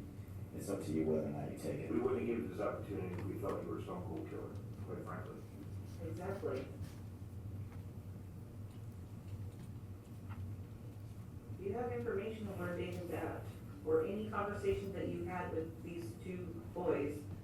You need to say something. I will say this. We didn't talk about the fucking kid at all that night. David, I'm sorry. We didn't talk about David. I don't know where that freaking kid is. I don't know. I don't hang out with fucking killers. I sure hope I don't. Well, anybody's capable of anything. Don't give yourself too much credit there. Yeah, this is an emotional time. That's normal. Let me ask you this. There's one of my corners upstairs. You want me to send them out and grab you an RV or something? That's probably a good place to pause. We will take a 15-minute recess. Parties want to come forward for a sidebar?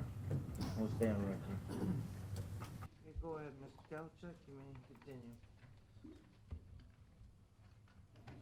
Would that relax you? I'll be in a Coke. Okay. I don't know, living the lifestyle you're leading right now, and I'll never know, where your next meal's coming from, and well, it's on us. We just want to extend that olive branch for you. Show you that we're not the bad guy, but we are going to get to the bottom of this. Well, that's the other thing is, you may be able to walk out of here today, but we ain't going away. That's very important. I should really, We ain't going away. that should resonate with you. So, You may not have a home, but we will always find you. do you want an RV, yes or no? Okay. McDonald's, Burger King, maybe a flavor or something else. I'm not trying to bribe you with food, but man, you've been sitting here for an hour, at least 2 hours now, and I'd be waiting for mom to show up. I'm willing to do that for you.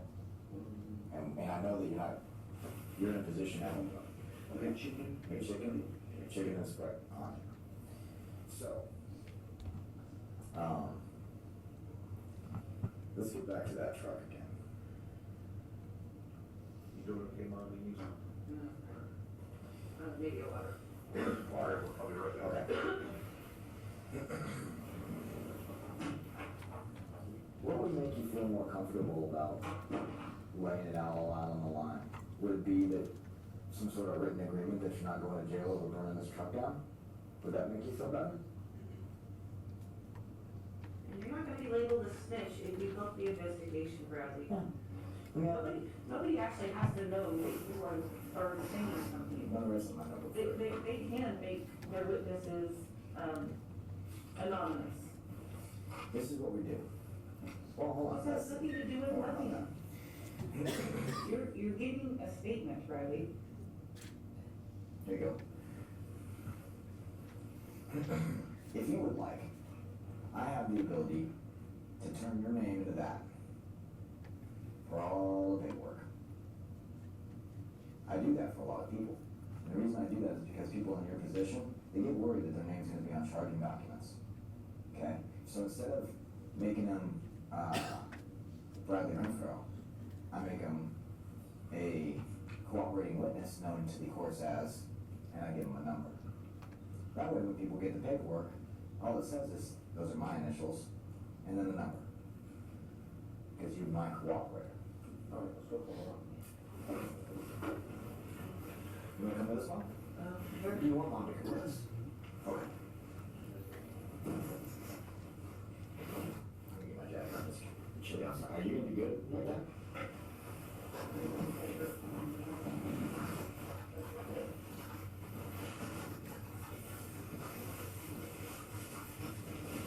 I'm gonna start looking at this because he's got.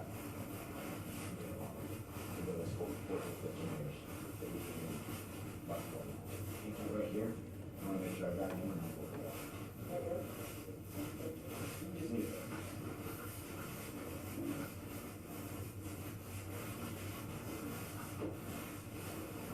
Mike.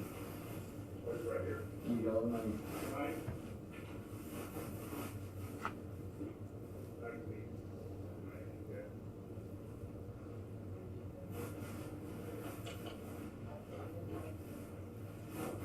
Let's go for a walk.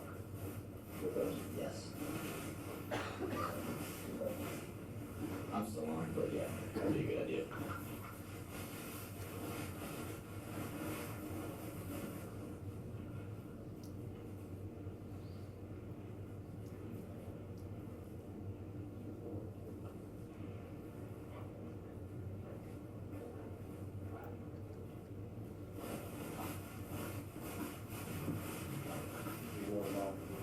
We're still getting your food, but got this one. It's got fillings. Yeah. Oh, you live in President? Alright, you want to go for a walk? There's the door. Yeah. Do you want to, let me ask you this, before we go all the way outside? Because I always ask people before we go out behind here, there's doors here. Anybody else know driving around in this parking lot, it's gonna be able to see us walking. Now, a lot of times when folks in this situation, when I go for a walk, we actually sit in a nice warm vehicle, and we can just ride around, or we can just sit. We just gonna sit. Okay. Is your back seat clear? Let's go. That way we don't see you, just accidentally walk by and see you with the police, you know what I mean?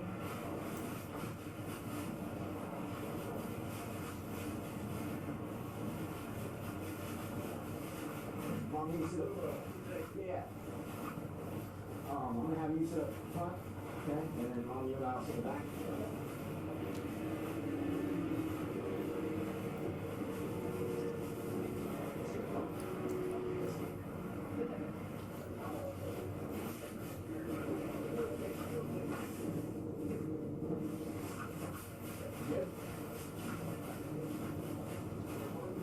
I put you lunchbox in the back. Is she gonna scoot all the way over? Okay. I don't need much room.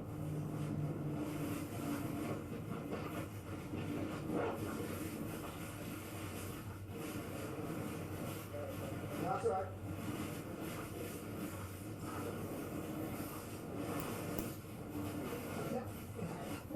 It's gonna be warmer in just a second. We all carry so much gear. My backseat wouldn't have been a whole lot better. We're going to drive, or we just leave? Okay. So they told me that the truck was stolen.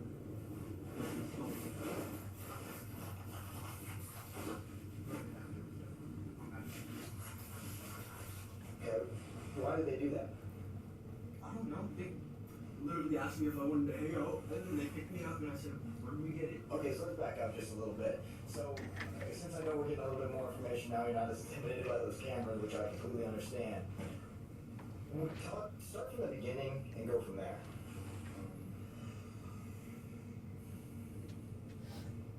No, I guess. So who called you? Who called you? I think it was Dominic. I was using Messenger. Facebook Messenger? I think. Yeah. So Dominic messages you on Facebook. Asking me if I wanted to hang out. Okay, and do you remember what time that was? Okay. You tell him what? That I wanted to hang out, and so like, I picked up from Devon's, and he was stolen. Right. And then, You knew it was stolen after you got in? yeah. What? I How did asked you? him where we got it. How did you? Okay, so walk me through that conversation. Let's not gloss over that, 'cause that's an important detail. So you get in the truck, knowing it's stolen or not knowing it's stolen? Not knowing it's stolen. But as soon as you get in, tell me the conversation that I happens. asked him where he got it, and he said he stole it, and that it wouldn't get reported stolen until tomorrow, so that we can find it back around. And so I thought it was gonna be fine, I guess. Oh, okay. So, and he says, during that same conversation, correct me if I'm wrong, he says, it's stolen. It's not gonna be reported stolen tomorrow. When we're done, we're gonna burn it? Is that accurate?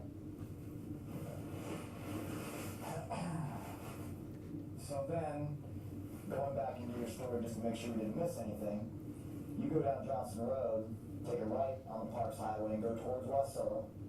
Is that all still the same? Okay. From there you go up Church, or maybe did you go up a different road? Is it possible? We're going to the Parks Highway. Could have been Lucille, I don't know. Okay. Could it have been something else besides Lucille? Lucille or Church. Okay. And is that when you go directly down Church to Schrock, or do you drive around a little even more? After being on Church, I said, let's go to Chirac, because there's a good place to go sit and drink and smoke. And so you just continue up Church to Schrock? Okay. And then we stopped a little bit. And then, I don't remember who said Baldy, but Baldy was, I guess, a prime spot to put a stolen truck. Okay. And burn it. Because that was the plan. Okay. So the whole business about it getting stuck, that's all just, I mean, I know, but I need you to tell me, that's just BS, right? Okay. I guess you guys are lucky you didn't drive a whole lot further, because you weren't really dressed for the weather. I mean, any further than that, you guys might have ended up frostbite or something else. It was cold that night, right?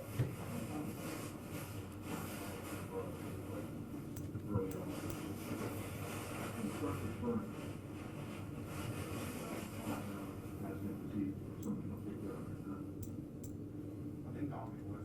Yeah. Because I don't know if you did it. What happened to your phone?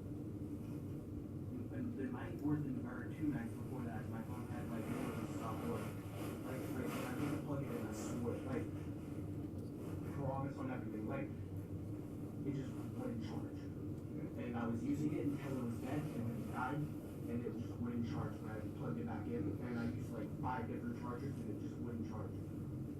Okay. When I checked your phone records trying to find you, you had stopped using your phone at 12:05 a.m. on that Saturday, and the last data usage was at 10:38 a.m. on that Saturday. Yep. Okay. Stopped using it, and then it died, and it just wouldn't turn back on. How positive are you that you left it at your friend's house?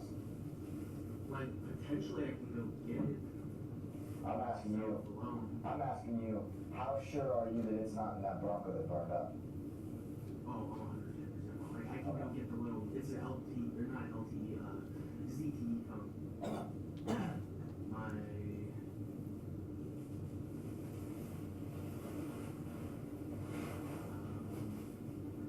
Do you have serial numbers or anything? Because he's had a few phones stolen. No, like yeah, no, and Curious. I can't go and get the other one. I guess not. Why? Because trooper kept there's Oh. no duty. Does he have your phone? Yeah, like he took my phone. The first one. That's the first one, and then he had one after his dad. The one that got taken is still at the jail. Okay, well, It's all good. What I was concerned about is that you might have a phone that burned up in that Bronco, and you're saying that. I can really go get it, but it won't charge it to me. Okay. It's a brand new phone. It's like iPhone, but it's Alcatel. It's the brand of the phone. No, Android's he's had either the AT&T Go phones, Yeah. This is the phone. or he's had an iPhone, yes. I got you. If you want to look it up or something. All right, no worries. So, was it a flip phone or something else? It was a super basic touchscreen phone. Like super basic. Like if you go to Walmart and look at their Walmart plans, you can see one right there. Like a Go phone. Yeah, something Okay. like that. Yeah, okay. All right, so let's get back to business here. You hop in the truck, you find out that it's stolen, that it's not gonna be reported stolen the next day. The plan is you're gonna burn it. You go up Parks Highway at church, you say, hey, let's go to Shark and Little Sioux. I know we used to smoke, I mean, we can smoke and drink there because I used to camp there. Does that sound about right? Okay. Then, and you actually smoke and drink there, or do you, yeah, okay. You actually stop there, you smoke and you drink. You stay there for roughly 5 to 15 minutes, not long. Okay. You go from there straight up to Solitude, or the ATV trail that's Baldy ATV trail. Yes, I've really never been on that trail before. Okay. But you didn't stop at anybody's house, is what I'm asking. Straight from the Little Sioux to where the truck ends up getting burned up. Okay. So we're gonna fast forward to getting up there at the top of the hill. You get about a half mile back on that trail. Walk me through and be very specific about what happens then. We can take a ride. I mean, you want to take a ride up You think he's still working on food or something? Oh yeah, you got food coming. Okay, then maybe we can start, we don't have to go down Haley Road. I know what road you're talking about. We ain't gotta go down there. We can go from Johnson and you can just give us the pathway. That's what we're routing. Does that work? So tell me about the truck. You get to the top of the deal. I know it doesn't get stuck. It doesn't break down. You guys just stop it. It was almost out of gas, he said. Yeah, it was, when we got to Confronting, we were gonna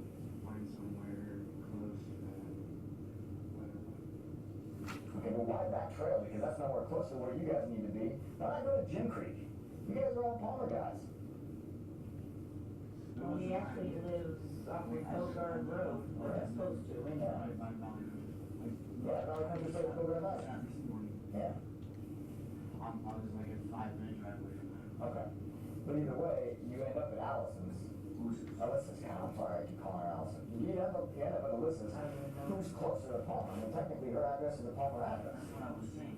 But why drive into Baldy? That's a long walk from. We were at church and then Baldy was just closed. I got you. We were at the Wilson. So like you planned to go to Baldy until you got to church and they're like, oh, we got a quarter tank, let's just go right down here. Who directed you to Baldy? I don't remember that either. I think Baldy was. So after you got in the vehicle, you just took a drive and then said, hey, this is a good spot?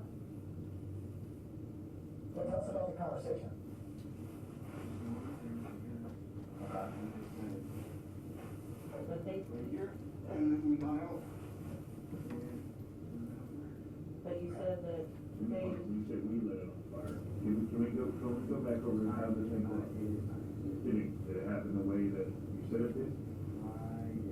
How? Yeah, I really just went out the scene and What kind of alcohol? I had a bottle of Southern Comfort and the other stuff was vodka, I guess. I don't know. I think it was whiskey, to be honest. So you had a bottle of whiskey and a bottle of vodka? Or just? I was drinking Southern Comfort, and then the other shit was just like some like weird knockoff of a brand. Okay. you don't know what it was. It was nasty, so I didn't drink it. How much do you think was in the bottle before you poured it on the It seat? was like there was just like a couple of tricks maybe out of it. Okay. So it's mostly full bottle. Yeah. And is that the vodka or the Southern Comfort? Or the knockoff brand? I don't know if it was vodka. Okay. No, honesty. But it's just got a couple of drinks out of it, and you pour that on the front passenger seat and then on the back seat as well? You kind of motion like you, okay. Yeah, you pointed back here. The right, just like right back in there. Okay. What did you do with the bottle? I don't know. Okay. Just threw it into the little Sioux River? So you carried it from the fire? Was there some left in it? Is that why you carried it, or something? Okay. So you didn't pour all of it into the truck? Well, not like, yeah. Okay. So you poured enough to get the fire started? And then you carried the rest, drinking it, I'm guessing, along the way? Okay. Still no conversations about David at this point. We didn't.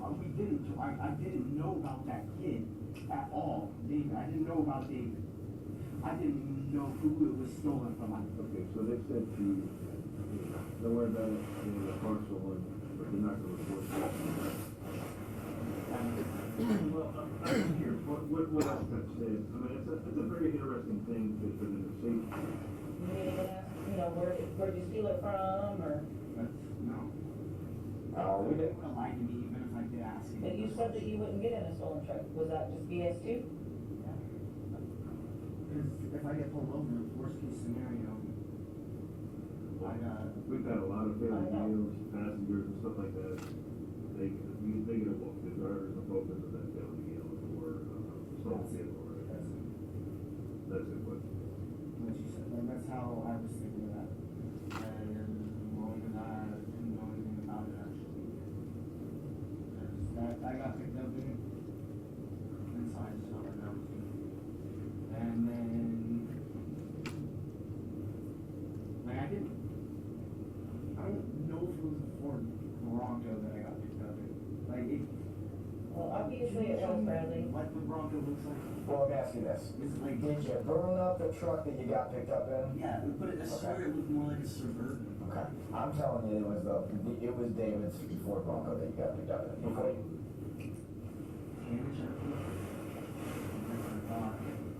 There was a tan portion of it, it wasn't all tan though.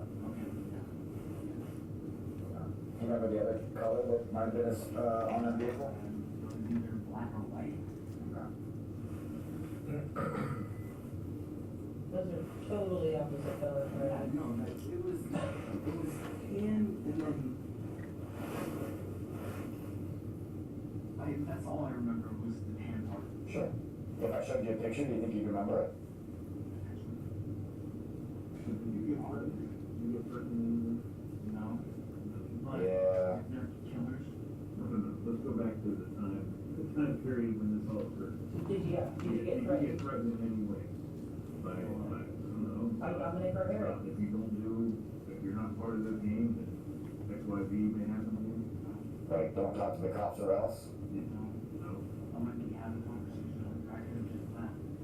All my mama's on her way. No, I'm not saying it's threatened by us. I'm No. talking about. I know, no, that's what I'm saying. If I got threatened by them to not talk to the police, I would have not had a single Threatening does conversation. not go along with the plan. Oh. No.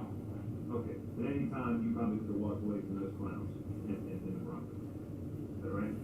And since then, have they threatened you? I mean, the heat has been on all three of you guys for a minute now. What did you guys, tell me about that conversation.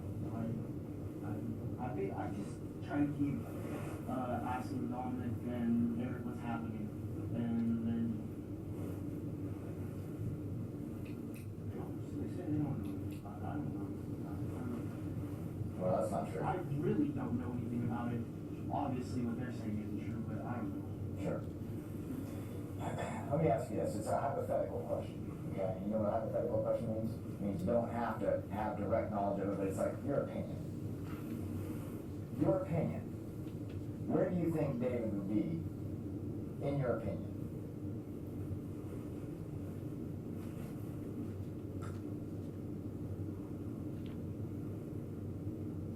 Well, if I was burning, or if this was me, and I committed murder, and I was getting rid of the truck, they wouldn't be in the same spot.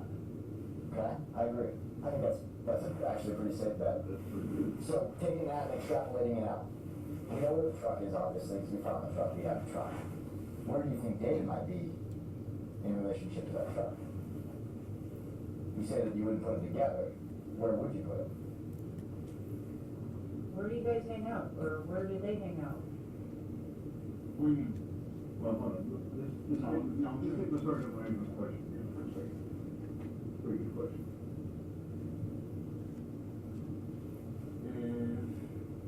If I was burning 10 kids, and I was burning David's truck, if I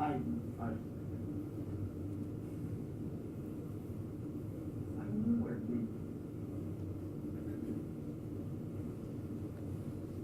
I don't know where I put it. I mean, it's hypothetical, it's not like, I know that's, so you can use your imagination. I put it like. Do we know where David went missing from? Okay, no, I'm just that's pretty good. asking. Is, cause So you put it in the woods, like where, in relation to the vehicle? I made sure they were not anywhere near each other. So you got the truck way over here, and the body way over here, on the opposite sides of the valley, is that what you're saying? That's what I would do. I'd like, yeah, if that makes sense. Because I wouldn't want, because if they find one, you're gonna find the other Do one. that. So I wouldn't have them close to each other.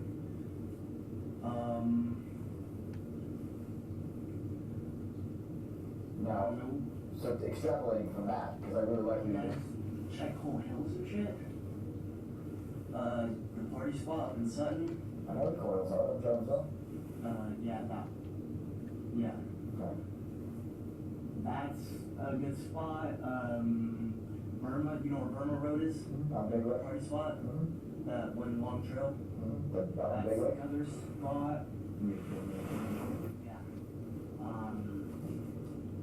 I don't know, I just wouldn't have them next to each other. What about Jim Creek? You didn't mention Jim Creek. You're familiar with Jim Creek? Yeah, my dad used to take me out there all up until I was like 8 or 9 every weekend. Do you think, I mean, He got his last DUI right Yeah, before he moved in with my dad, coming from Jim Creek. we went to Jim Creek. We weren't even there for a whole night. And then his boss called him up and said that he really needed help. And so my dad was like, oh, I'm too drunk, I can't do it. He's like, but I'll pay you double or some shit like that. And my dad was like, all right, I'll come and help you. Anyways, No, back yeah, to but, Jim Creek. Why wouldn't you say that? I don't know, that's a good by the bridge over there too. On the Deer Creek side, or on the Glen Highway side, like going into Anchorage? Not on the main highway. No, Old Glens? I'm gonna go over to the last club, I'm staying in the truck. Type area. Oldenburg Loop type area, yeah, it's down the Old Glen Highway, not the New Glen Highway, the Old Glen Highway. So you think maybe potentially over there?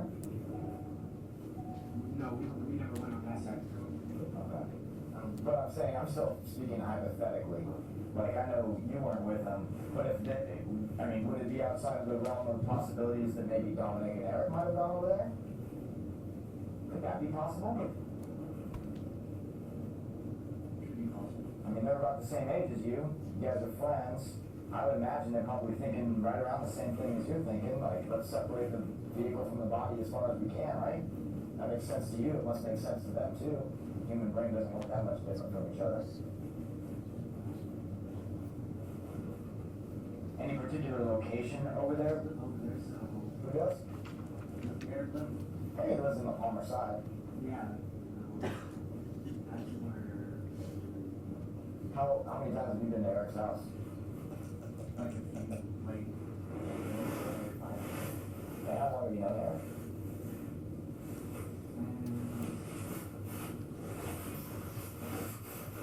No, when I came back from Washington, I hopped right into school and second period of year. When was that? Since 2016. So, Last year.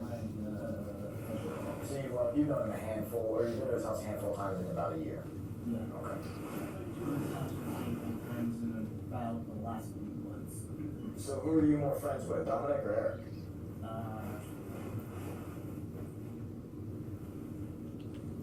Or neither, or both? His friends have changed a lot in the last few months because he's out talking. But, I mean, Dominic reaches out to you, not Eric, right? Well, they both do that shit. If anything, I like Eric more. Okay, what is that? I don't know, but he's a nice person. Really good. Try to help you out. Yeah. Okay, so if one of them had to do this, and the other one didn't, you know them both fairly equally. If I had to say one person, if I thought of one person doing it, probably no. And when I have been staying in his house, his mom did say some stuff around the house went missing when Dominic and his friends were over there at the house. Okay. So there's the potential that he's stealing from family now. Is that what you're saying?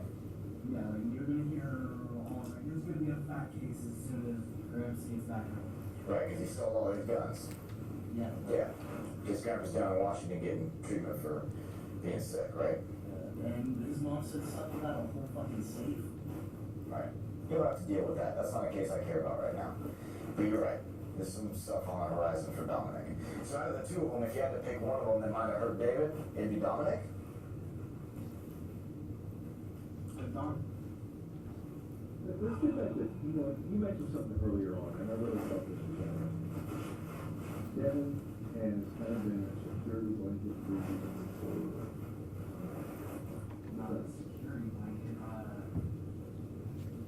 no, but he's helped me out when nobody else has wanted to or thought about it.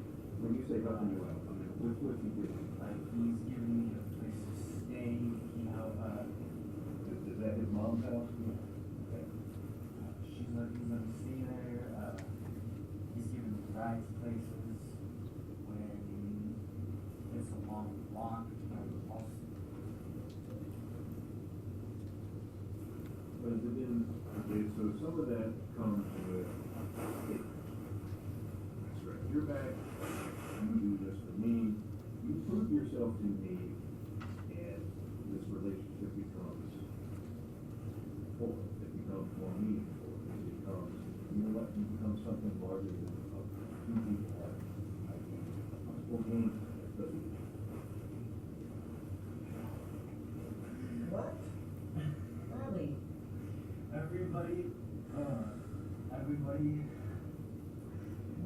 Everybody asking if I'm in the game.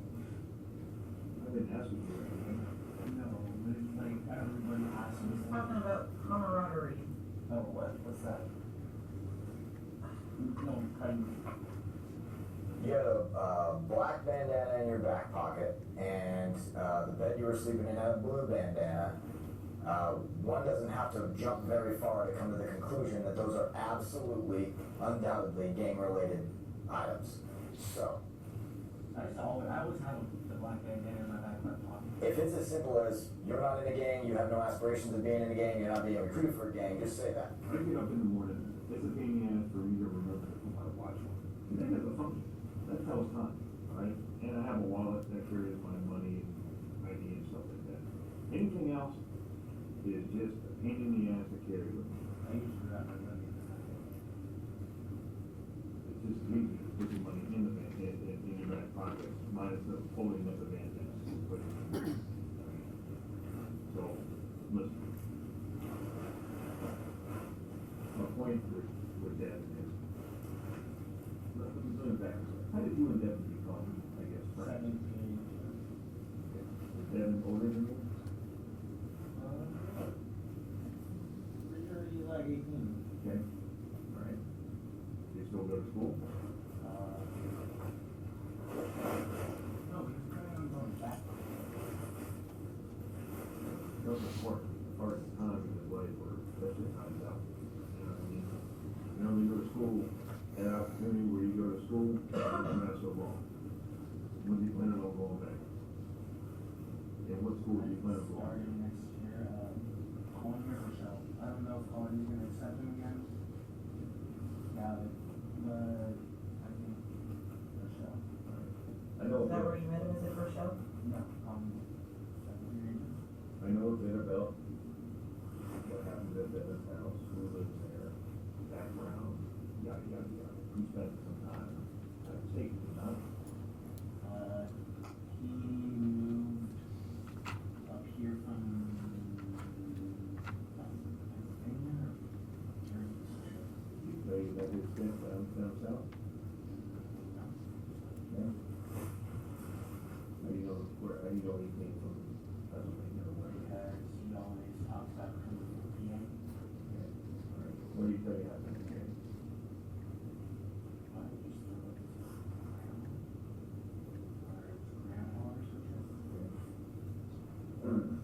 And how does he know, obviously, you get your eyes, you got to know what you're saying, but you're very good. So how does he know? Eric, we're, I think, friends since ninth grade. I don't know. What type of relationship would you describe Devin, Dominique, and Eric? If you were to say who's the leader, who's the leader?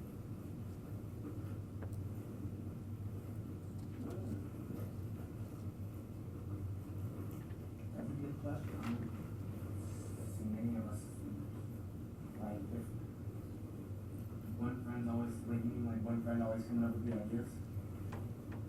If one was to put an idea into the other friends' heads, which one is more doing that versus the other?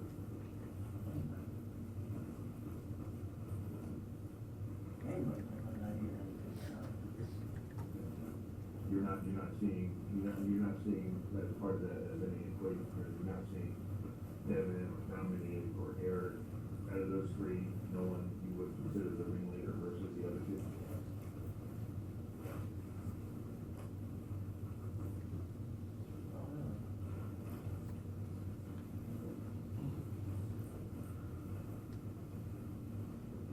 Do you currently have things at Devin's house? Personally? Right now? No. Oh, my phone's there. That one little shitty phone. That's at Devin's house? Yeah, I have him. The one that's broken? Yeah.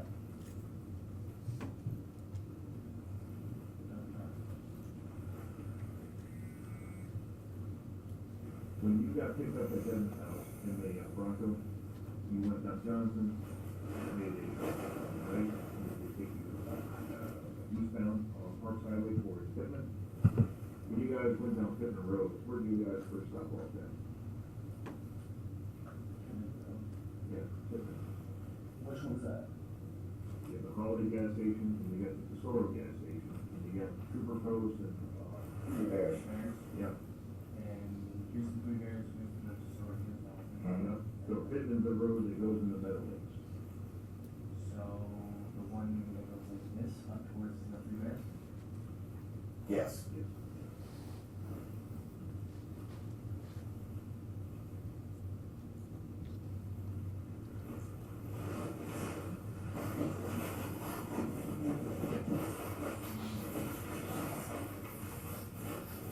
Yes, it's who is,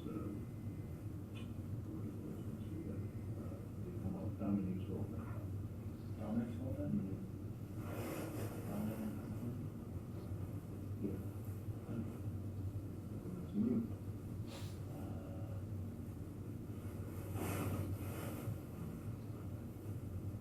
I have a girlfriend named Alyssa. I don't know if Dominic has a girlfriend. Who's the girl you used to name?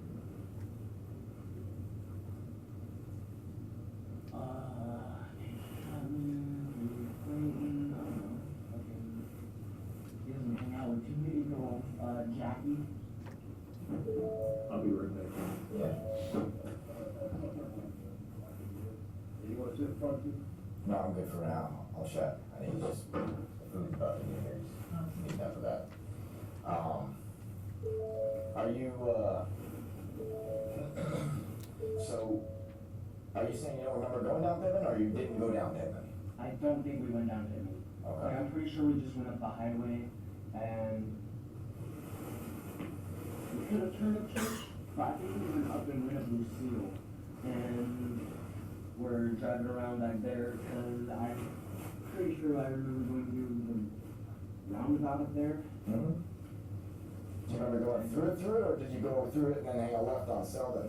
And then we went up towards church. I'm pretty sure that's what we did. Okay. Fair enough. That's fine. We already have the route that you took.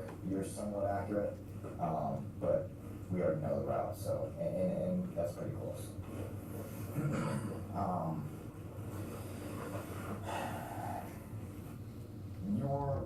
The cooperation you've given to us right now is exactly what we hoped we would see from you. I was really worried, and I'm sure Mom was too, far more worried, that we get in here and you give us the finger and say, figure it out. I'm really glad that's not what happened, because We've already figured it out. well, number one, we've already figured it out. But number two, that tells us that you're willing to cooperate with us and that you're probably not the guy who hurt David, right? That's good for us to know If I that. fucking knew where he was or who did it to him, I would have told you. Let me ask you this. Actually, let me tell you now. I believe you. I believe that if you knew by now, we would have had that. You already admitted to burning this truck. You already done stuff against your self-interest. So that's what honest people do, right? I believe you, and Mom should believe you too, because the information that we have is that you're not the worst person in this. That you got mixed up with these cats. You did something stupid because you're 16, young, dumb, and you know everything else, right? That happens. Now comes the tougher part, the part that I think you can really help us with, the part that'll really show your level of cooperation. And I can't make you do it. I'm gonna be straight up with you. What I can do is I can do what you talked about here for you. I can potentially do that, okay? But I have to have your cooperation, and then I gotta task you with not telling anybody, right? Because if you tell people, then anything that if I change you to a number, it doesn't matter, right? Because you told somebody, even okay. In these types of investigations, sometimes one of the tactics we use to get the cooperation, or I'm sorry, to get the information that we need is we use informants. That's when we, or our cooperators, whatever you want to call them. Jero's number. I told him I found out anything about him, I would let it know. Beautiful. So I'm gonna take that one step further. When we do that, we commonly ask people, like you in this case, to work for us. In order to do that, we need a warrant. We may or may not get it. But when we do, we ask you to make either face-to-face, phone call or text message contact with people in, for instance, Dominic or Eric. And we ask you to get them to talk about this.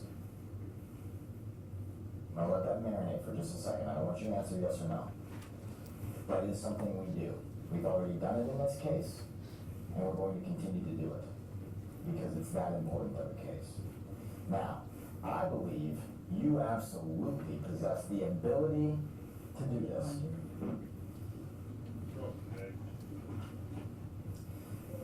Like I was saying, I absolutely, move that wherever you want. I absolutely believe you have the ability to do this. You're a smart kid. You already know enough about this case to know whether or not Eric or Dominic is lying to you.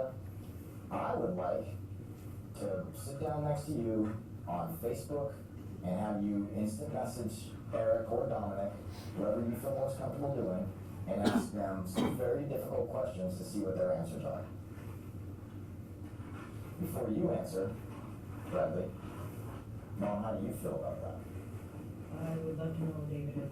That's where I'm going with this. I mean, it's That's the only thing I think right now. horrific since I first heard about it a couple weeks ago. It's like, a 16-year-old boy missing. And now, I'm gonna say, Presume that for sure. you know? And that's my question. So what I would ask for your son to do would be to, for instance, get on instant messenger, text, Snapchat, whatever. You know, you guys are using everything under the sun as far as social media goes these days.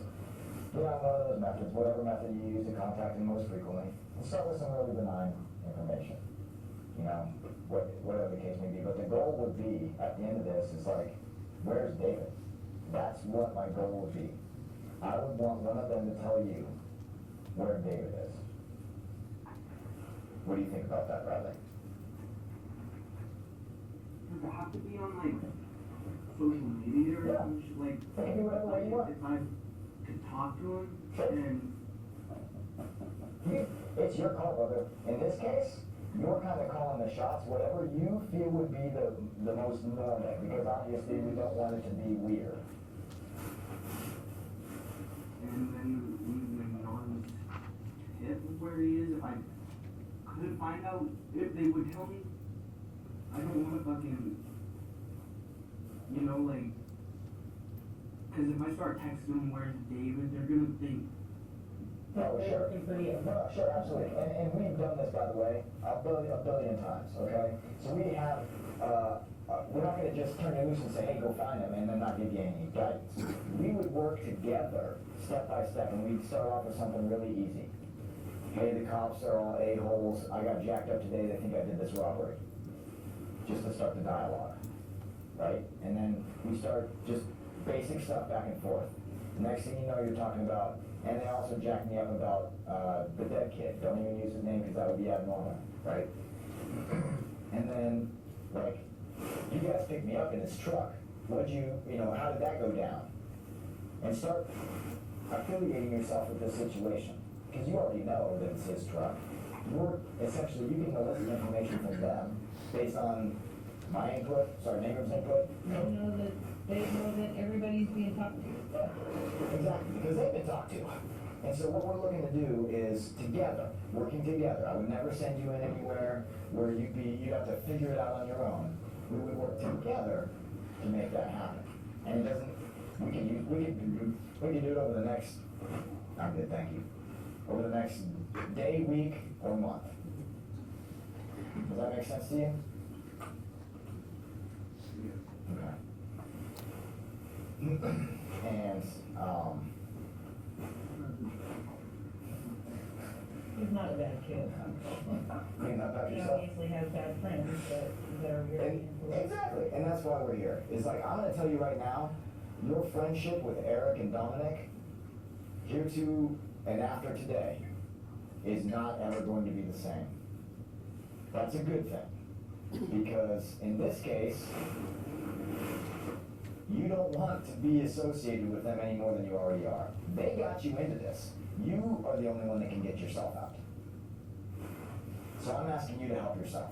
And in doing so, you'll be helping me. And you'll be having them trouble.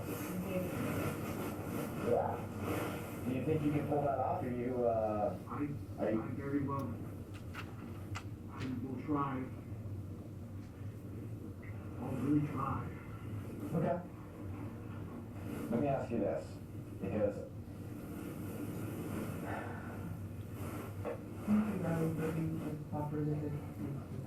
But here's the thing.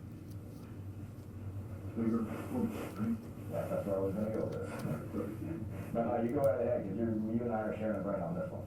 You're homeless, you need a nucleus. Because right now, you're feeding off of. I've been staying at Dominic's old house. His mom kicked him out because he's fucking reckless, I guess. What do you mean it's old house, the house we got you at today? Okay. He doesn't live there yet. Does he frequent there? He's been there in like once in 3 weeks to get close. Do you have anything left there? Old clothes. What I'm gonna ask, and where I'm going with this is, I think it's in everybody's best interest if you at least physically aren't around him and physically aren't around Eric, just for the time being, okay? If I had my way, I'd send you home with mom or dad. And I know that, no, I understand. Good, I'm just telling you if I had my way.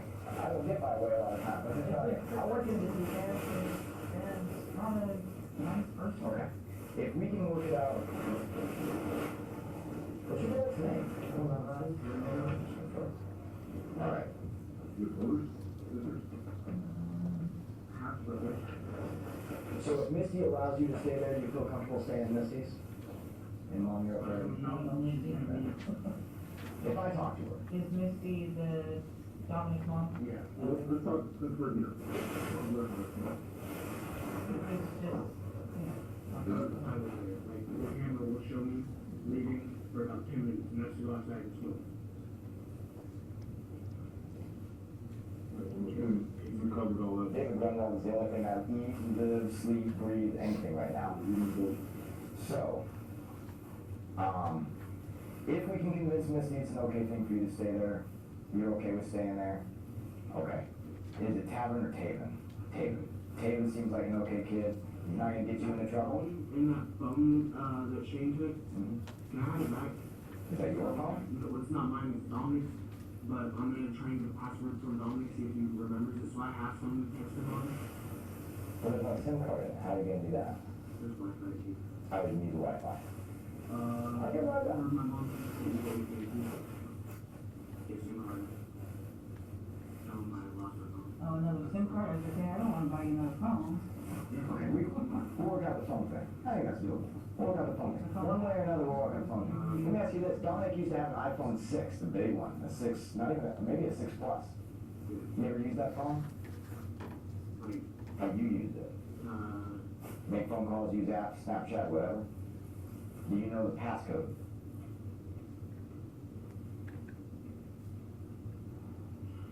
Lyle 9. All nines? What do you think is all nines? Can you use that? Like in like the 5. Okay. And then he upgraded, so I would assume he used the same password. Okay, that's worth a shot. Do you think it's 4 nines, 5 nines, 6 nines? Gotcha. Makes sense. You're gonna, even if you hate today, you're gonna think back a very short distance from now, time, distance in time. You're like, you know what, I'm glad I had this opportunity. We're certainly thankful for you being cooperative with us, but you yourself are gonna be like, you know what, I'm glad I talked to those guys, alright? There's the, Yep. well, I'm spoken right back to the heat. Yeah, he's absolutely right. You know, Sergeant Aaron and I, we had a conversation with a guy, I don't know when that was, 2010, 2011, somewhere around in there, and we sat down, much like the way we're talking to you right now, and we told him that, that particular day it was a December 12th. It was, I remember the day, because I told that kid, just like I'm talking to you right now, I told him December 12th is going to be a defining moment in his life, okay? And it was. He couldn't tell at the time, but it very well was. I'm telling you the same thing. November 30th is a defining moment in your life. Whether you realize it right now or not, your cooperation today puts you on the right track to end this the right way. And that is with your involvement on the table and with cooperation and not ending up like potentially one, if not both of these other two characters. And that's why I say it's super important that you separate yourself from them, because physically at least, nothing great's going to come in the near future for either of them. You know what I mean? And if you're questioning whether or not you need to be loyal, if you have second thoughts, I want you to know that I'm promising you this isn't going away. He and I, we don't give up, and we are going to absolutely use all of the resources at the disposal of the Alaska State Troopers to solve this crime. So you being nowhere near him is a good thing. No, January 9th, I'm enrolled in Valley Pathway. Okay, beautiful. Nice. He posted something on there, catch me at Pathways or something, I'm trying to think, what is that? And somebody said, going to school or something. That's good. January 9th, you back in school, that's a good thing. So I looked it up. Well, the first thing they told us is he wasn't in school. I'm like, that can't be good. It's not. He got kicked out of his dad's house.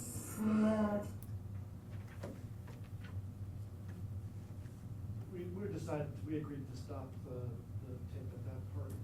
Okay. So do we need to take a recess, or is that the end of it? I have some more questioning for Sergeant Wexton, but I'm assuming people may need a break at this point. Okay, let's take our final break for the day, come back in again. Okay, we're back on record, 3 PA 16, 2605. At this point in time, the state's going to, has requested to use the guns at this time and do a test with the jurors regarding the trigger pull and also the weight of the guns. Has JS reviewed this? Yes, Your Honor. And are you guys okay with doing it in your courtroom safety-wise? Yes, I'll defer to the investigator for the state troopers with his expertise as well. Okay. And sir, do you think you can do this in a capable manner that's safe for Absolutely. everybody? Yes, sir. All righty, I And will allow it. We'll just ask him to point the gun downward, I guess, Right. when they're doing the testing the trigger. The one thing I want to make sure that they are not filmed. These are Right. jurors and they cannot be on film. so- Understood, Your Honor. Okay. The other thing is, Judge, on the Ruger 40, I know the weight is relevant, but I would propose that perhaps I just cover that with Sergeant Wegson for him to compare, because That's fine too, just there was define some, a little bit. so. there was some biologic matter, some findings on that one as a result of the recent testing, that there was blood on it. So perhaps it's not the best to have the jurors handle that one. And let me ask you this, based upon the stipulations, you guys are getting the firearm stipulations prepared, and we're gonna go with the ones that have been provided to court already, is that right? Yeah, we haven't read those yet, but those are those last few sentences in Mr. Canaris's stips and, That was involving the DNA too, correct? right. All right. So Probably get into what that do you some- intend on doing that? Next, what I intend on doing is, I want to ask Sergeant Wegson a few questions about this interview, and then I want to have the jurors do the firearm, and then we'll probably publish one of the Jorgensen exhibits through Sergeant Wegson. That most likely would take us pretty far into it. But after that, probably keep going with I think I stopped with him on December 2nd, keep going through the investigation, the timeline. Okay, and Mr. Provost, regarding the stipulations, have you been reviewing those, and you guys are in agreement on the final? For months, but there were a couple changes at the end. I have the one the court gave us. I think I gave that to Mr. Provost, just the one with the exhibit sticker on it. Yeah. Okay, all right. Okay, we can bring the jury in. And I'm gonna let you explain what you're going to be doing Sure, to the jury, sure, when we Mr. get- Kalachek, and then I will let them know this is a voluntary exercise. Right, and I have about 10 minutes, just 10 minutes before we do that, Judge. Okay.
Okay, please be seated. We're back on record. Go ahead, Mr. Kalanick.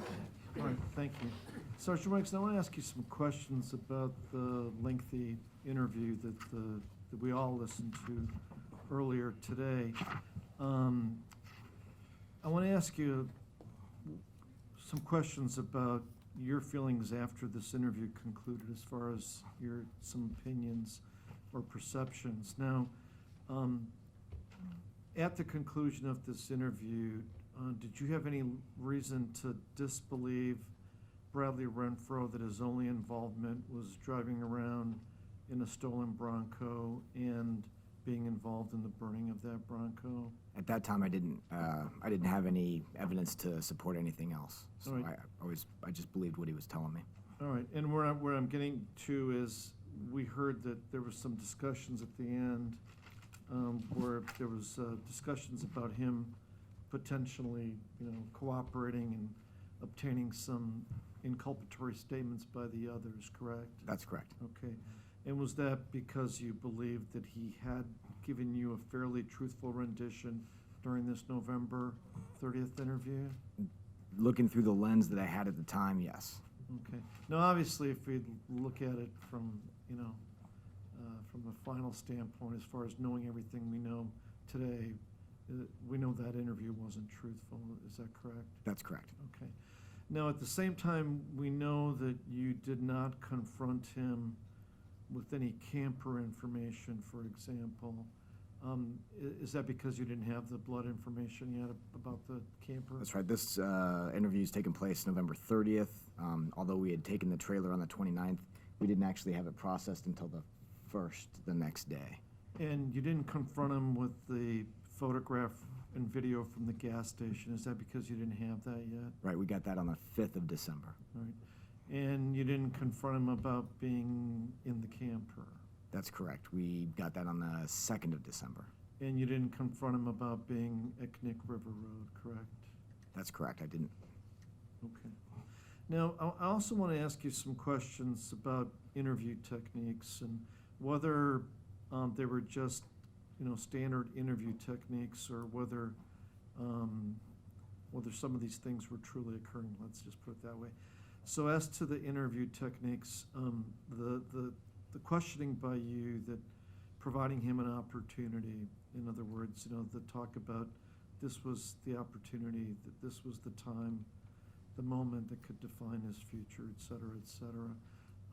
Was that earnest? Like, had he given you, if he had gone further and, given you more information, would you have, provided him the opportunity to perhaps be a witness or have some kind of deal, after speaking with the DA's office? That was my goal. I think there wasn't anything diabolical about that interview. I sincerely hoped that he could be the best witness in this case. I didn't know at the time what I know now, or what we even found out even days later. But when I offered those opportunities, those were sincere opportunities to be cooperative with the investigation. I wasn't anything underhanded about it whatsoever. And you said you didn't have a lot of knowledge about Bradley Renfro before this interview, correct? This was the first time we met. I know he'd been interviewed by Investigator Call, but I hadn't met him before. And same thing with Call. He did not have a lot of knowledge about Dominic Johnson when he spoke with him at the car store, did he? That's correct. Okay. And so did you feel that this was similar to the opportunity that Investigator Call provided to Dominic Johnson on the 24th? Yeah, this opportunity that we're talking about to cooperate, I think, was extended to, I think it was in one way, shape, or another. It's extended to everybody in this at one point or another. Now, the jury's heard the contact. The jury heard that Dominic Johnson was interviewed, although it was brief, at the car store by Shane Call, right? That's correct. Okay. And they heard his testimony. I'm not going to belabor that. But they also heard that Bradley Renfro was also contacted by Shane Call on the 26th, right? Right. So that was his first opportunity, right? That was. And Eric Almendinger, we heard from you that he was interviewed a number of times at his own home by you, right? Right, the 16th, 18th, 23rd, and the 2nd. And was that a similar opportunity, similar situation where you provided him an opportunity to tell you the whole truth about the David Grunwald situation? Yes. Okay. So for the 30th, you didn't know at that point that Renfro was holding back, right? At the end of it, I mean, it was difficult because it was clear that he was holding back at the beginning, and then we got some more through the middle, and then he kind of came a little bit more clean towards the end. So in the back of my brain, I was still being, I guess I would categorize it as cautiously optimistic, but I didn't have anything to support anything else at that point. All right.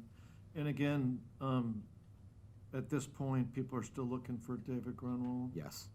Okay. Now, there was talk about, if somebody fully cooperated, they could get a deal. I want to talk a little bit about, what access investigators have to the DA's office in Palmer, because we haven't discussed that yet as far as the working relationship between prosecutors and investigators, and I think we talked about the proximity of the offices, but as it relates to Palmer, you're familiar with all the prosecutors that work in the Palmer office? Yes. And is it a fairly small office, would you say?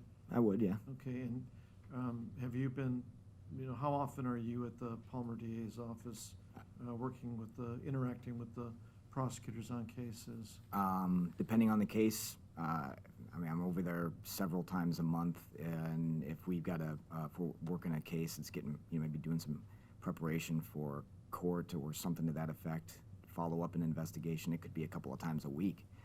But fairly regularly, I would say. It's like just a block away from my office. And so was the DA's office at this point pretty much clued in that there might be a situation where if somebody came forward and wanted prior information, there might be the involvement of a prosecutor may be needed?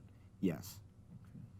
Okay. And what I'm trying to say is, like, some jurors might have this notion that to get an audience with the DA, you'd have to make an appointment with the DA's secretary sometime 2 weeks from, is that the kind of situation in Palmer?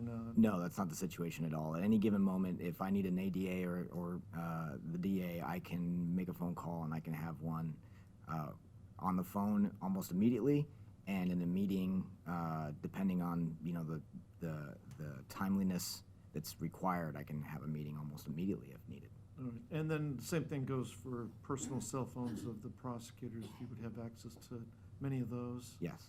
Okay. Now, and is it also fair to say that there are some prosecutors that deal more with the district court matter, with the lesser offenses, and some deal with the more serious cases? Yes. And which ones are which in the office? Okay. So when he was told that there could be opportunities for agreements if based on full and completely truthful, 100% truthful cooperation, were you telling him accurate statements? Yeah, I didn't feel like I couldn't follow through with a meeting between Bradley and the district attorney's office in a moment's notice if we've reached that situation. No doubt in my mind. Okay. Now, like, if we listen to the next interview, do you some of the stuff, do you usually say some of the same kinds of things in interviews to people? Like, you don't want to hear lies, I think, was one of them, that you were firm on that you would stop them if you think they're telling a lie, that this was their opportunity. Do you usually make some similar statements during these kind of interviews? I would say yes. I definitely kind of draw a line on the deception. If I know somebody's being deceptive to me, like I truly know it. We obviously know that now that some of that happened in this interview, but during this interview, when I believed that there were some deceptive statements being made, I called him on it. And I do that in my interviews, whether it's a theft interview or it's a murder interview. I also want to cover the law allows troopers to use a degree of deception in interviews, is that correct? Yes. I mean, obviously you can't use physical force and, coercion, that type of stuff you see sometimes in these TV shows, right? Sure. But you can use some degree of deception, right? Yes. Okay, now, in this interview, and that would be like what, bluffing, saying that you might have more information than you actually have, that kind of thing? Correct. And did you use some of that in this interview? A little bit sprinkled in Yeah, on like, occasions, what, yeah. can you remember which general categories? Do you remember just offhand? One that kind of sticks out to me is the statement where I say I don't generally ask questions I don't already know the answers to. I know the answer to this, but I want to tell if you're being honest. And some of those situations, some of them were not, but some of them were that I did not truly have a full grasp on that answer before he said it. Okay.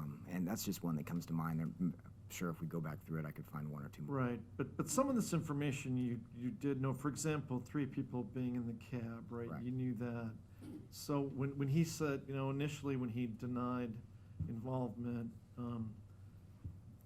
you knew there were 3 people. You knew it was likely he was one of the ones in the cab, right? Well, that and the deceptive statements that get made during that based on, some of the facts that I do know, and some are educated guesses, but also some are relevant to the statements that he's made at the time. Like when he says, worst case scenario, I burned the truck, and then he says, well, I didn't have anything to do with that. I don't have personal knowledge of that. I wasn't there when he burned the truck, but based on his statements, it sounds a whole lot like he burned the truck. And so I'm going to tell him, like, I know that that's a deceptive statement. I know that you did this, and I'm going to call him on that. And I may not have personal knowledge of it at the time, but based on his information. Now, we sat through 2 hours and 20 minutes of interview. Is there such a thing as a typical duration of an interview, or typical duration, or is it vary depending on how the conversation goes? It's completely dependent. It really is on whether we're making any headway, or if the person just decides they want to stop talking, or if we actually get to the truth of the matter. There's a number of variables that go into it to determine how long it's going to go. And I know that there was some backtracking during this interview, correct? Yes. And what do you attribute that to? Deceptive statements. The fact that when he says one thing and then the next, maybe 15, 20 minutes later, we're talking about that same thing again, but we get a different version of it, or there's not clarifying, I ask clarifying questions and those clarifying questions don't satisfy the curiosity that I have about that particular incident. We'll go back and we'll talk about that again, and I'll have him start from the beginning and walk us through that from that point. Now, when you go into this kind of interview, so we know that he was 16 at the time, and you and Mike Ingram had been troopers for many years, right? And you've interviewed a lot of people, correct? Correct. Mike Ingram's interviewed a lot of people, right? That's correct. Are you walking into this assuming that you're going to drill down to the 100% truth?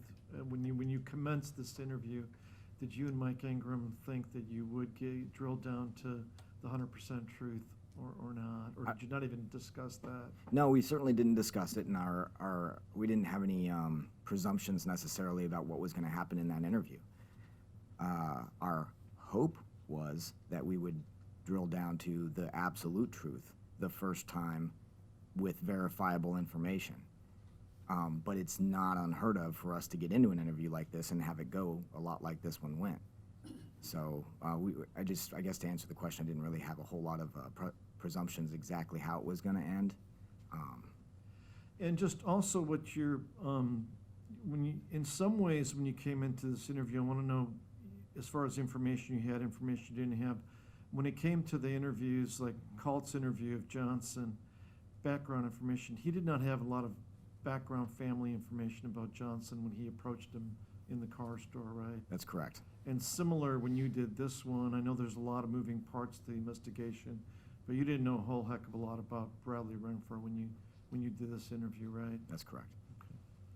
Okay. And same thing with Allmendinger. Correct. I mean, you knew who his family was, right? But you didn't explore his whole family history and all of his activities before you did those interviews, right? That's correct. Now, as far as, when did you get a lot of extra information? We talked about December 2nd. Did you consider December 2nd to be a pivotal day in the investigation? Absolutely. All right. Obviously, finding David Grunwald's body was important, correct? Yes. Was that the first time you knew that the Knick River Road was the scene of this murder? Yes. So you didn't know that Knick River Road had anything to do with this case when you interviewed Bradley Renfro on November 30th, right? That's correct. And Ingram didn't either? Nope, Okay. none of us did. Now, however, when you arrested Eric Almeninger and brought him into the station for an interview, at that point you knew that Knick River Road was the murder scene, right? Right, I'd been taken to David by Dominic prior to making contact with Eric at his place. And when you did your interview with Eric Almeninger, did you get the lab results or, showing that there had been some presumptive bloodstains found by the lab personnel before you did the interview with Almeninger? Yes, so on December 1st, we got the presumptive positive blood results from the travel trailer search. Yeah, so I knew presumptively positive that there was blood, Right. but I didn't know then- whose. And this goes again to the information you were equipped with when you interviewed Almeninger. At that point, did you have the Holiday gas station footage yet or not? No, That was obtained after December 2nd? it was December 5th. Correct. Okay. Now, the Almeninger interview, I don't want to get into the content, but I want to ask about the circumstances. Was it at the Trooper Post? It was, Was it recorded? yes, Okay. And was it lengthy like this one? yes, Okay. And was there quite a bit of backtracking on that one Yes. too? And I think already he had family members there, like Renfro had his mother at this one, right? that's correct. Okay.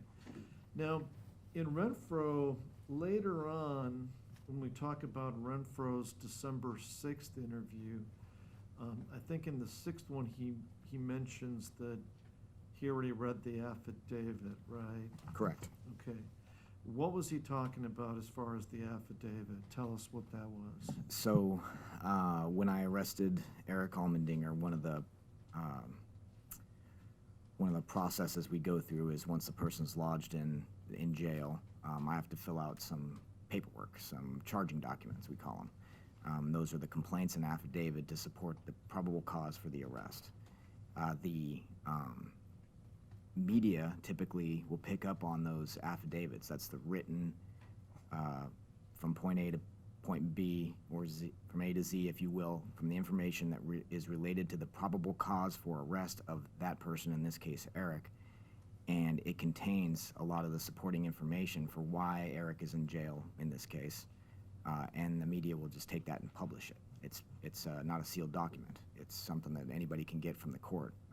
So Did your affidavit give the whole story that you had to date? In other words, most of the information you had up to December 2nd? Yes, it's not every piece of information, but it is every piece of information that supports probable cause for an arrest. And so I'll purposely leave out some information that only needs to be known to the police or to the person that killed David. But that's not a piece, as long as that's not a piece that supports my probable cause. So it isn't every fact known to the investigation, but it is every fact. And probably, I don't know, if I had to put a percentage on it, I'd say it's at least 60 to 75% of the investigation that's gone into that at that point.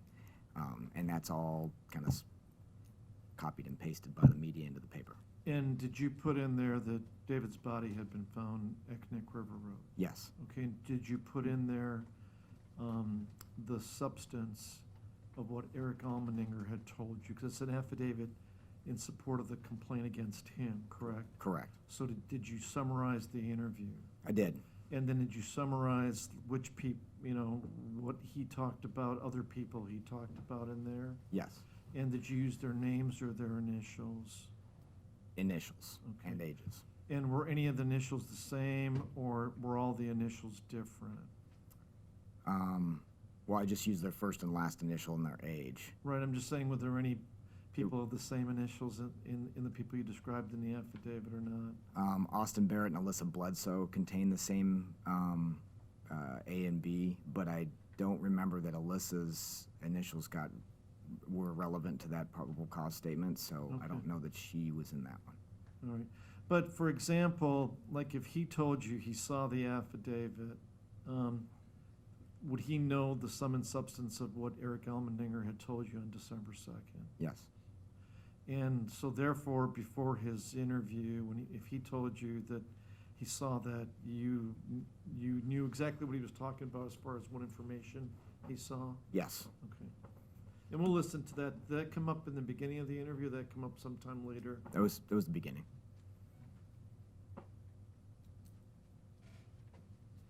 No. Okay, so again, you didn't assume he was lying, and there was some true hope about him participating at this point? Yeah, if given what he was telling me was truthful and was determined to be verifiably truthful, I absolutely wanted him to be the best witness in this case, and I was fully ready to execute that glass warrant if the opportunity arose. Right. Now, we heard that you and Sergeant Ingram advised him that it wouldn't be good for him to continue to hang out with Johnson or Almendinger, correct? That's correct. Now, we also heard your testimony from other witnesses that he was with Johnson and Peterson and Alyssa Bledsoe on the morning of December 2nd, correct? And Austin Barrett. Correct. But Barrett's name wasn't mentioned in the 30th interview, right? Correct. When did, remind us again, as far as knowledge that you had before the November 30th interview, when again did Austin Barrett's name first come up, get on your radar? I believe December 2nd was the first time that I remember hearing his name. Now, I'm gonna skip around a little bit, but we're not intending on playing the second tape today, is that correct? Sure. And it's just as long as the tape we played today? It is. All right. And that's again an interview with Bradley Renfro, right? That's correct. Let's talk, well, since you have those guns up there, let's talk about the guns. So, obviously, the guns were sent to the lab after they were seized from Peterson's house, right? That's correct. And do you remember were the magazines sent with the guns or not at that point? Initially, I don't think they were. All right. And was there any rhyme or reason to that, or was it just that they went and the magazines were separate? I think what ended up happening is, out of an abundance of caution, I think one of my investigators packaged up the ammunition separately from the gun, and then when we did the request for lab services, we'd use the P number for the gun, not realizing at the time that the magazine had been separated, so the gun went, but the magazine didn't. All right. And in addition to the ballistics, which we already covered, were you aware that the lab also swabbed the firearms? Yes. Potentially looking for blood or other types of DNA? That's correct. Yeah. Okay. Then, as to the magazines that we have admitted into evidence here, were the magazines eventually sent to the lab also? Yes. And was it more recent? Yes. When were the magazines sent over? The first part of this year, 2019. Right. And were the guns resent over to the lab also? With the magazines, I believe so, yeah. Okay. Now, however, do you recall whether all that stuff had been handled in court hearings before they got resent over to the lab the second time? Yeah, at least two. Right. Now, as far as the guns and magazines being resent, what was the thought process behind resending them after they already had been handled by others? Just to see if in any of the cracks or crevices of either the magazines or under the grips of the pistol, of the Ruger at least, because the grips on the XD don't come off, that there was any trace evidence that could be found underneath there. Okay. Now, you said the Springfield doesn't have the removable grips, it's just one cast plastic or polymer piece, right? Right. Now, and did you get the lab report back for the second round of tests on those guns? Yes. And this time around, did the lab people actually remove the grips from the Ruger? Yeah, I think they did. Yep. And some more swabbing was done? Correct. And was there more evidence found as a result of those further tests? Yeah, they found some biological evidence on the Ruger grips. And did it match David Grunwald's DNA? Yes. I'm sorry? Yes. Okay. Now, the two guns here, have you had a chance to, we talked a little bit about the weight or heft of those two firearms. Have you had a chance to compare the weight of the Springfield 9mm pistol and the Ruger 40mm pistol? Yeah. And what can you tell us about the respective weights of those guns? Well, the Ruger is heavier than the XDM. I'd say considerably. It's also a larger framed pistol. This is kind of a small framed pistol. This one's made of polymer, this one's made of metal. So this one's heavier. All right. Now, also, trying to think I was going to ask you next. The Springfield, what I want to do with the Springfield is, do you believe that if the jurors had an opportunity, those who want to take the opportunity, to pull the trigger on that gun, obviously when it's empty and the condition is right now, would that give them a direct appreciation of the trigger pull on that gun, how much force is necessary to pull the trigger? Yes. Okay.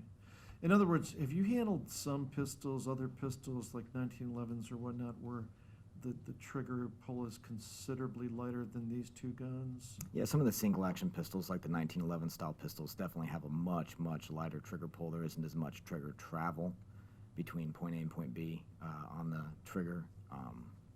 But so it just depends on the pistol. And if the jurors, if any of the jurors wanted to try it, number one, are you absolutely sure there's no 9mm ammunition anywhere in this courtroom? That's correct. All right, and have you checked this firearm to make sure that there's no ammunition in it or anywhere near it? Correct. Okay. And the magazine is still over there. Can the trigger be pulled without the magazine in that particular one? It can. All right. And I guess what we'd be proposing is if those jurors who want them, see how much pressure it takes for them just to come kind of by the TV, point the gun So at the I floor. think what we'll do is I'll instruct the jury a couple things. You will not be filmed doing this. I've instructed the camera to turn away. And again, this is voluntary. I'm not going to make any of the jurors go through this demonstration, but if you want to, you're free to come up and do it.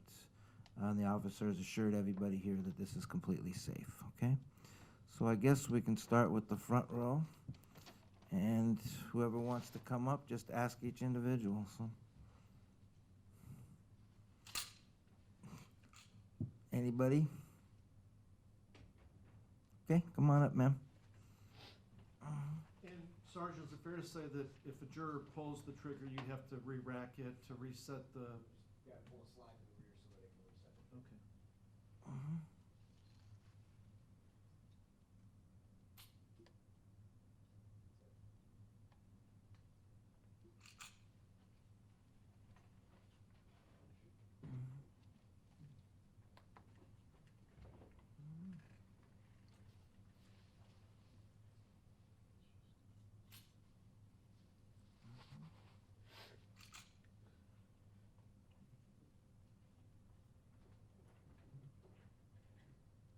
Okay, I think that's it.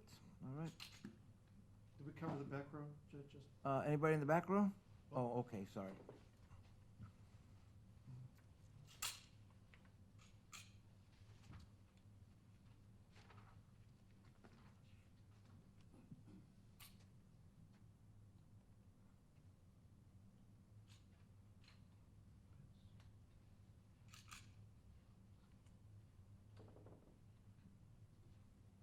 Anybody else? Nope, okay. Thank you, Judge.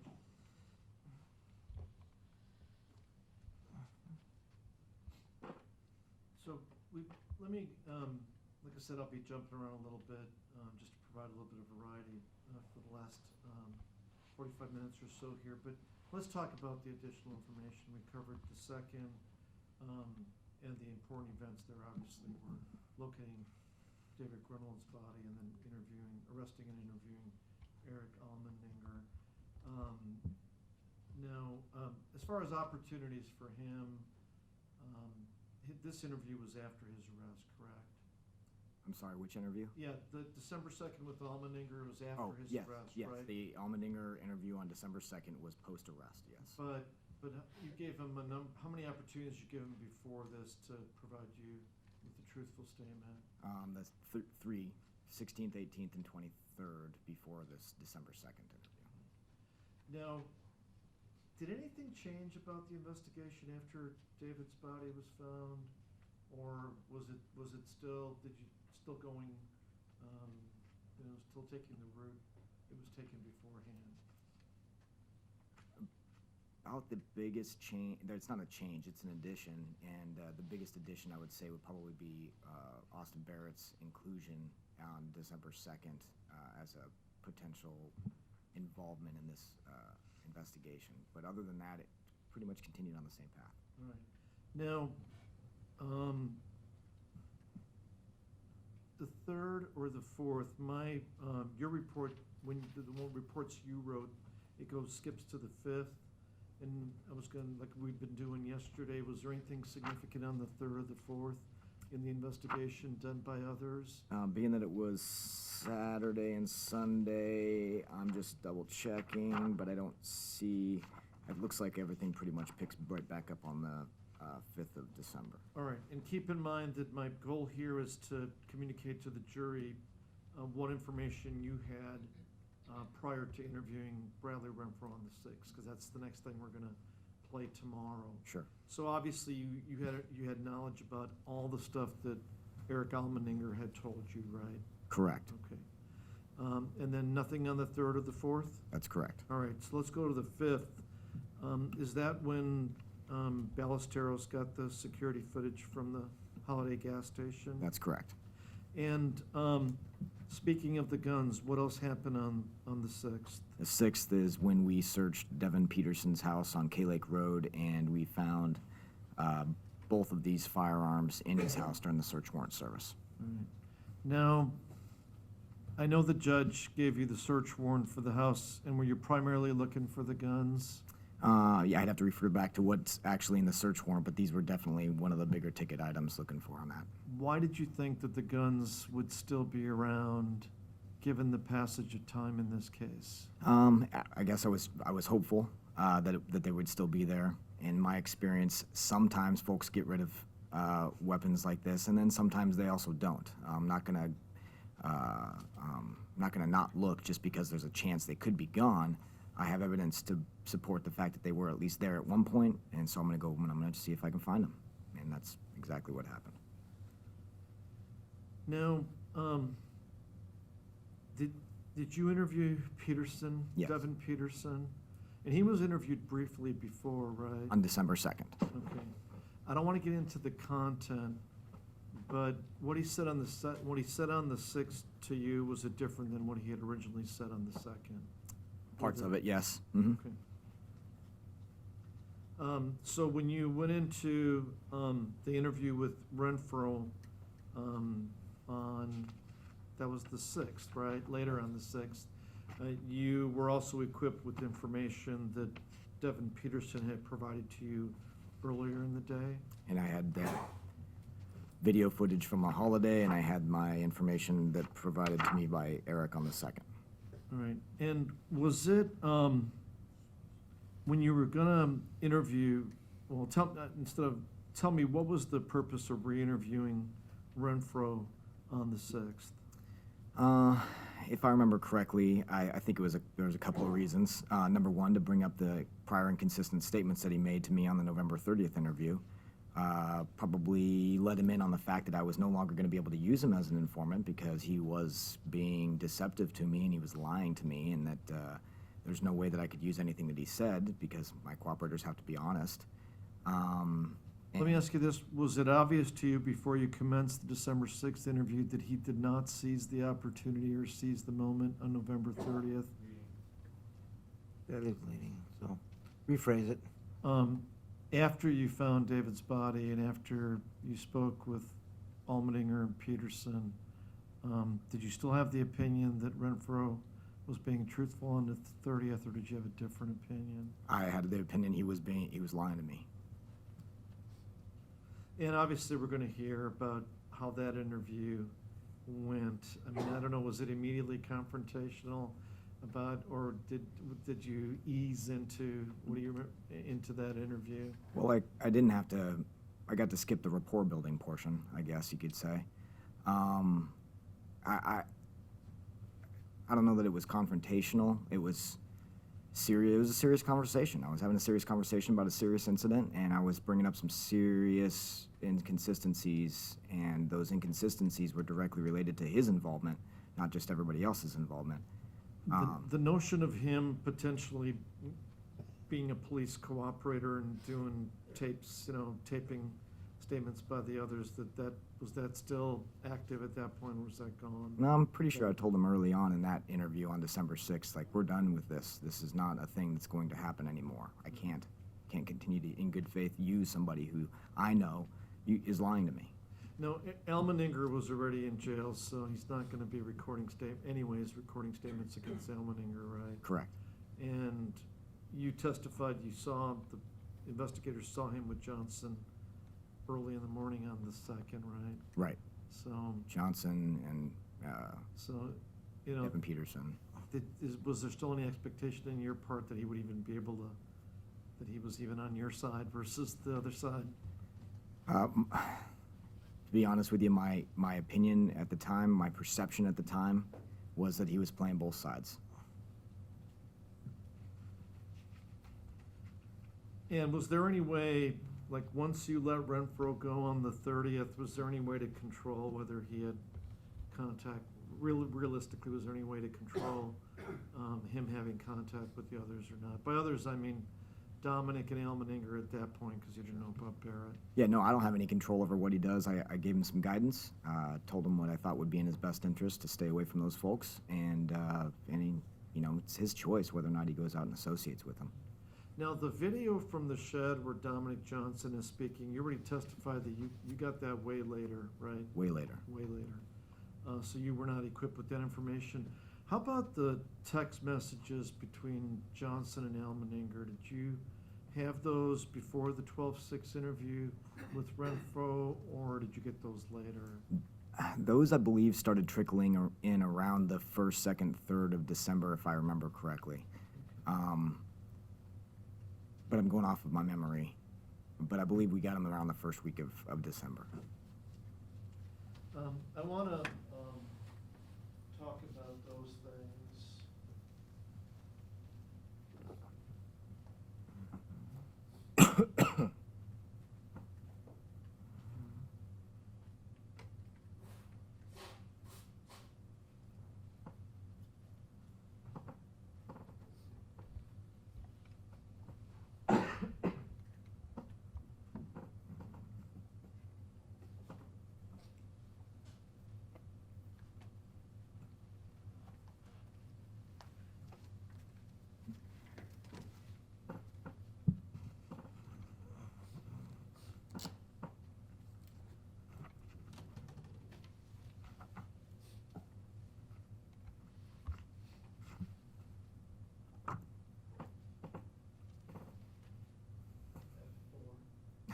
Yeah, I think so. It's the one with the screen, the picture of a screen on it. Say that again. It's the F button with the picture of a screen on it.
turning your attention to the PowerPoint, which is exhibit number 280.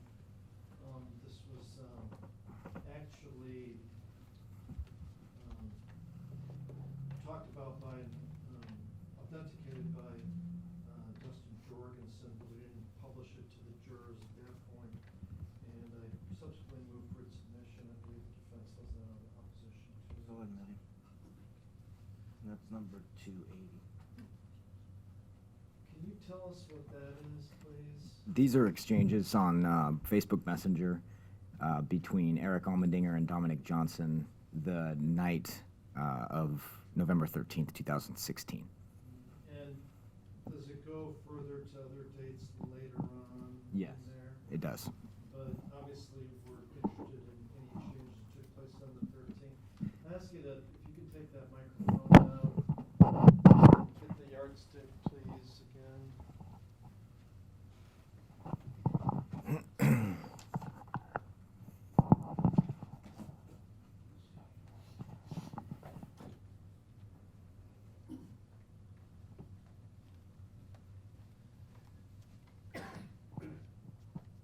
imagine some of that writing is going to be hard for some of the jurors to see. So can you take us through that like the other witnesses did with the PowerPoints? Sure. So we're going to start chronologically, 11/13/2016 at about 5:45 p.m. These are first column is from, second column is to, and then the content of the message is in the, I guess it's technically the fourth column, but the third column without a date. And then I'll just have over here in the last column is where we got that information. And then here we have the colors separated, right, as to people are certain colors and their statements are certain colors. So Dominic is in red, Eric is in black. So who's saying what is color coded. And this is on the 13th. This is in military time. We'll ask you to convert this as we're going along. Sure. Please, Mhm. so we have all the information. And again, just these are strictly between Johnson and Almendinger, correct? Correct. All right. Take us through that if you would. Sure. So November 13th, 2016, about 5:45 p.m. Is where this starts. Dominic sends Eric a message, "Can you taxi?" Eric replies back almost immediately, "Who's coming?" Dominic then fires off to Eric at 5:46 p.m. "Brad for now, I think." Eric replies, "Okay, deal." And then Eric replies again, "Where's the taxi going?" We're now into 5:47 p.m. Dominic replies back to Eric, "Could you hook it up with a ride for me and Austin, though, on some real shit?" And then Eric asks Dominic, "What do you mean?" Or W-I-M, yeah, that's my understanding is, "What do you mean?" And Dominic replies back in 2155 North Kentucky Derby Drive. And is that Equestrian Acres? That's, yes, that's Equestrian Acres. Subdivision known as Equestrian Acres. That is. So And then what's next? Dominic continues at 5:48 p.m. "We need a ride to Walmart." At Now, 5. let me stop you there for a second. We had testimony from David Evans that he was trying to get a ride to Walmart earlier that day from David Grunwald. Did the investigation reveal anything about why people wanting to go to Walmart? I never uncovered why the Walmart, why there was a destination to Walmart. I didn't ever figure out why they wanted to go there. Nonetheless, at 5:48, Dominic says to Eric, "We need a ride to Walmart." And then at 5:49 p.m., Dominic says again, "But there's a taxi that only costs $5. About 4 minutes later, at 5:53 p.m., Dominic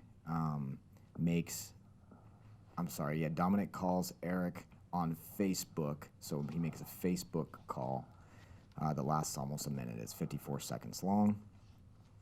We don't know the content of that because it's a voice record, not a text record.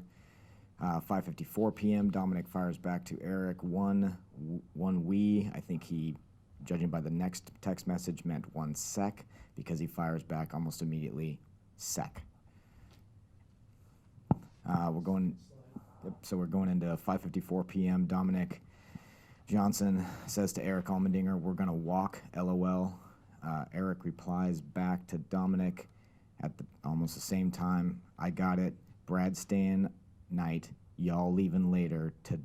It says TP day, but I'm guessing he meant today because the very next line almost immediately is just the word today.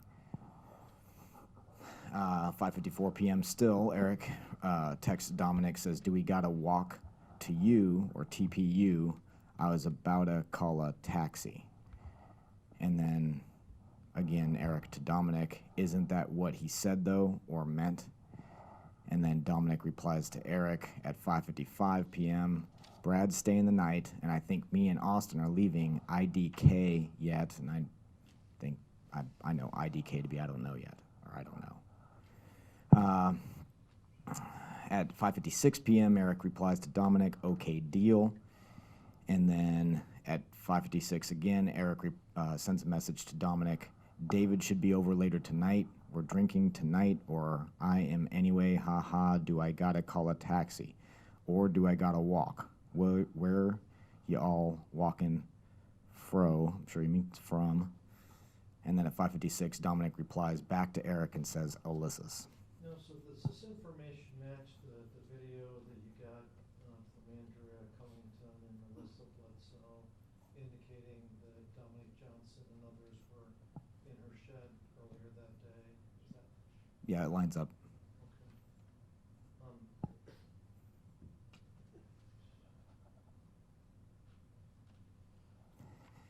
And then going on to 5:57 p.m., Dominic says to Eric, IDK, or I don't know where I am. Brad says it's not that far, or it's not far. Eric replies to Dominic at 5:59 p.m., okay, haha.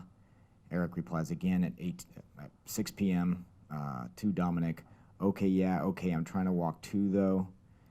And then almost immediately, another message from Eric to Dominic, drunk walk. 3 minutes later at 6:03 p.m., Dominic Johnson replies to Eric Allmendinger, deal. And then 1 minute later at 6:04 p.m., Dominic says to Eric, do you have a needle and thread? So does that make it sound like Allmendinger was originally going to walk there or walk someplace? That's kind of what he's implying, or I'm inferring from his text. I was trying to walk to, though, drunk walk. And the needle and thread, is that somewhere relevant? Did you find any information as to why that was needed? I'm not sure the significance of the needle and thread. All right, and then we get to 18:22 or 6:22 p.m. Dominic texts Eric and says, we're at the camper. There's a little bit of a break here between 6:22 p.m. and 7:19 p.m., where then Dominic replies back to Eric and says, WYD. I think that means, what are you doing? Then at 7:24 p.m., Dominic texts Eric and says, we just got locked in. And then at 7:25 p.m. and at 7:39 p.m., Dominic makes two Facebook phone calls to Eric Allmendinger. Doesn't look like either one of them connected. And Renfro in his interview verified that he didn't have a working phone on this day, correct? Correct. Now, the next line? Fast forward, and it looks like we're at 7:44 p.m. Eric texts Dominic the word nig.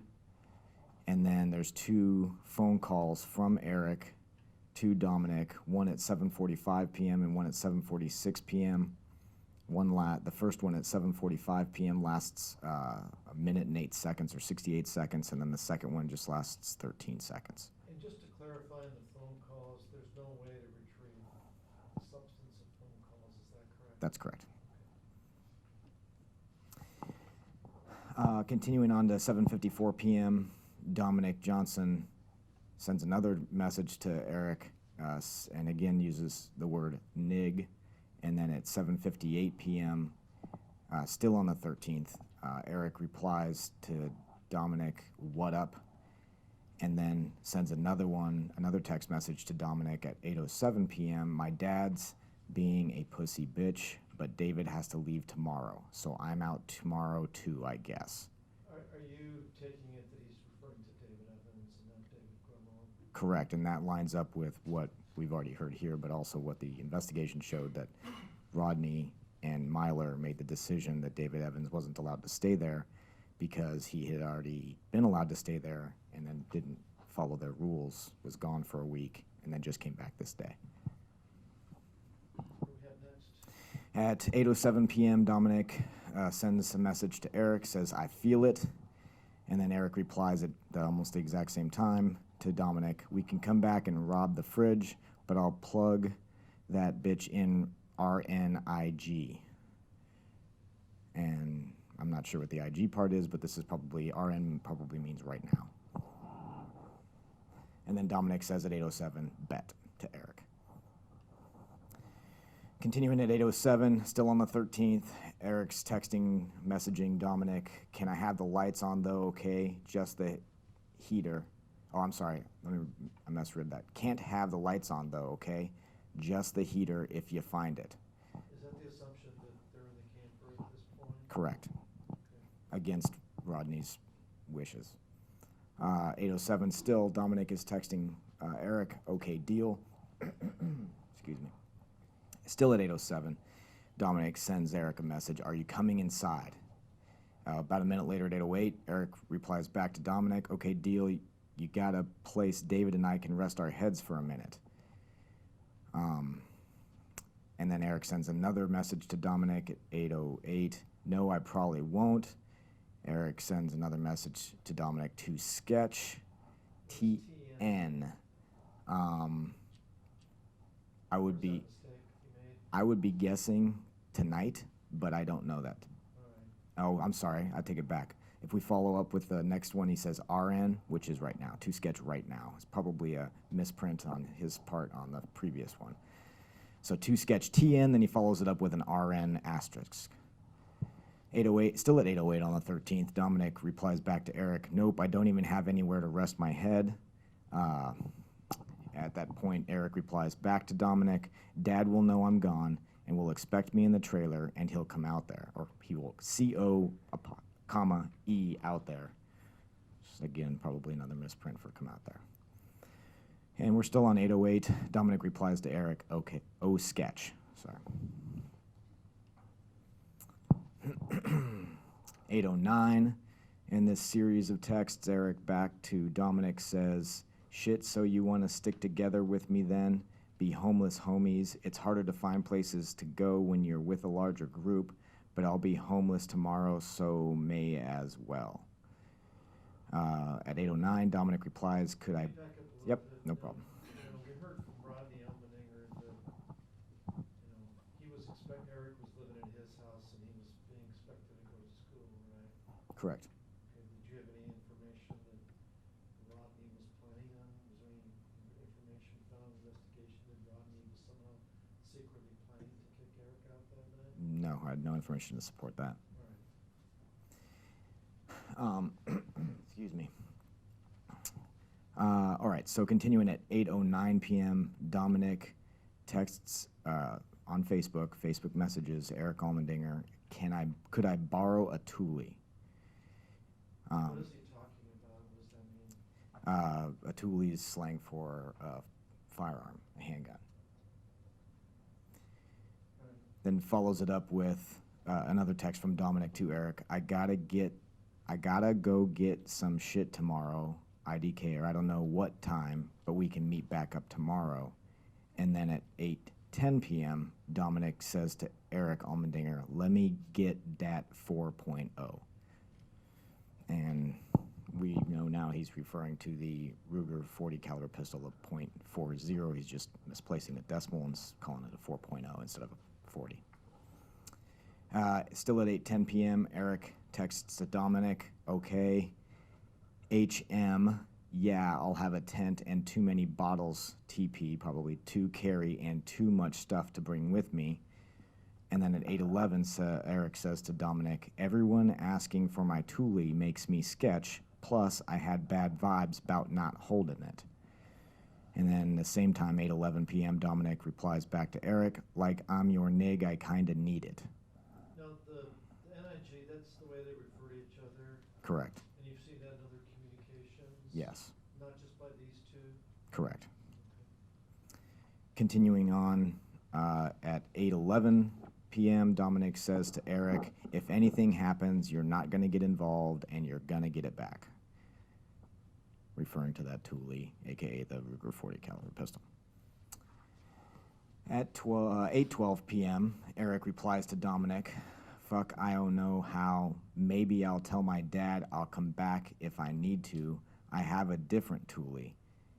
Nig, I'm not worried about the law, and a couple of smiley face emojis. At 8:12, Eric sends another text to Dominic, shit, I got a lot more to worry about RN right now. And then again at 8:12, Eric to Dominic, where to go tomorrow, LOL. And then at 8:13, Eric to Dominic, IG, we take the heater, the tent, and the food. 8:13 to Dominic. Dominic replies back to Eric, I know, I just like the 40 for better protection, I guess. And Eric replies almost immediately at the same time, I don't know where we gonna live, TBH, or to be honest, LOL, I don't care, I just don't, with an M, wanna have to carry all this shit. Now, the 40, did you see the 40 in photographs? Yes, And who was the person in possession of the 40 in the photographs? Eric. Did you see any photographs of Dominic Johnson in possession of the 40? No. At 8:14 p.m., still on the 13th of November, Dominic messages Eric, and how about if you let me use it, I'll give you like $80 tomorrow, if not more. And then another message immediately from Dominic to Eric, I'll try to find somewhere to go. Eric replies at 8:14, Eric to Dominic. Eric says, I'm going out of town this weekend, though, that's for sure. And Dominic replies at 8:14 to Eric, I feel it. Still at 8:14, Eric says to Dominic, I mean, I'll try to, but I'm just not trying TP or to pass my 40 around, but we'll talk in person, ye. Is it still the 13th? It is. November 13th, 8:15 p.m., Dominic says to Eric, can't talk in person, do you want to be let in on something? And says it almost immediately at the same time to Eric, like you can't tell David. Do you believe he's talking about David Evans? David Evans, correct. Like you can't tell David, and then again, a third one, or anyone swear. Do you believe that this is a conversation taking place while Allmenninger's still at the house and Dominic Johnson's at the camper? Based on this exchange, it seems like Dominic's in the trailer and Eric is inside the house where the trailer's parked. At 8:15 p.m. still, Eric to Dominic, later tonight probably when my dad slumps, TBH, or to be honest, few hours, SSDLY, I have no idea what that says. I don't know, I want to hang with y'all, but he'll come out.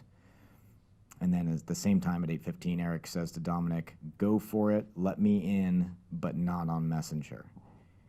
And then at 8:16, Dominic says to Eric, I gotta act fast, like RN, or right now, fast.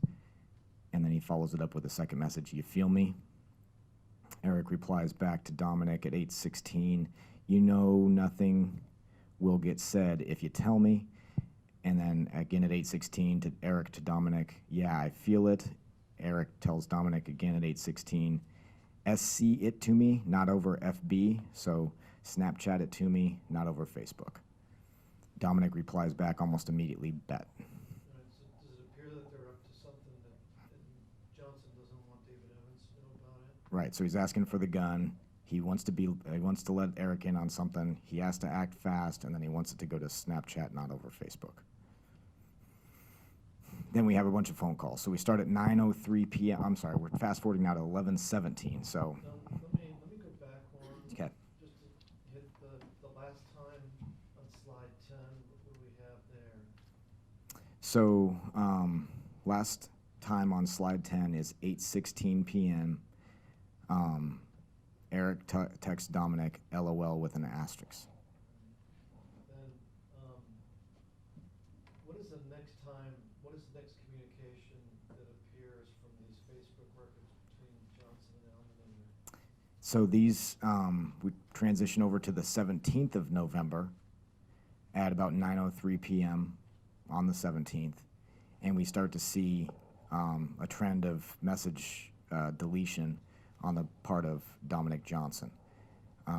We've got several phone calls, one of which is 380 seconds. The next one at 12:52 p.m. on the 18th is 0 seconds, so it didn't connect. Then we go into the 18th at 3 p.m., 39-second phone call.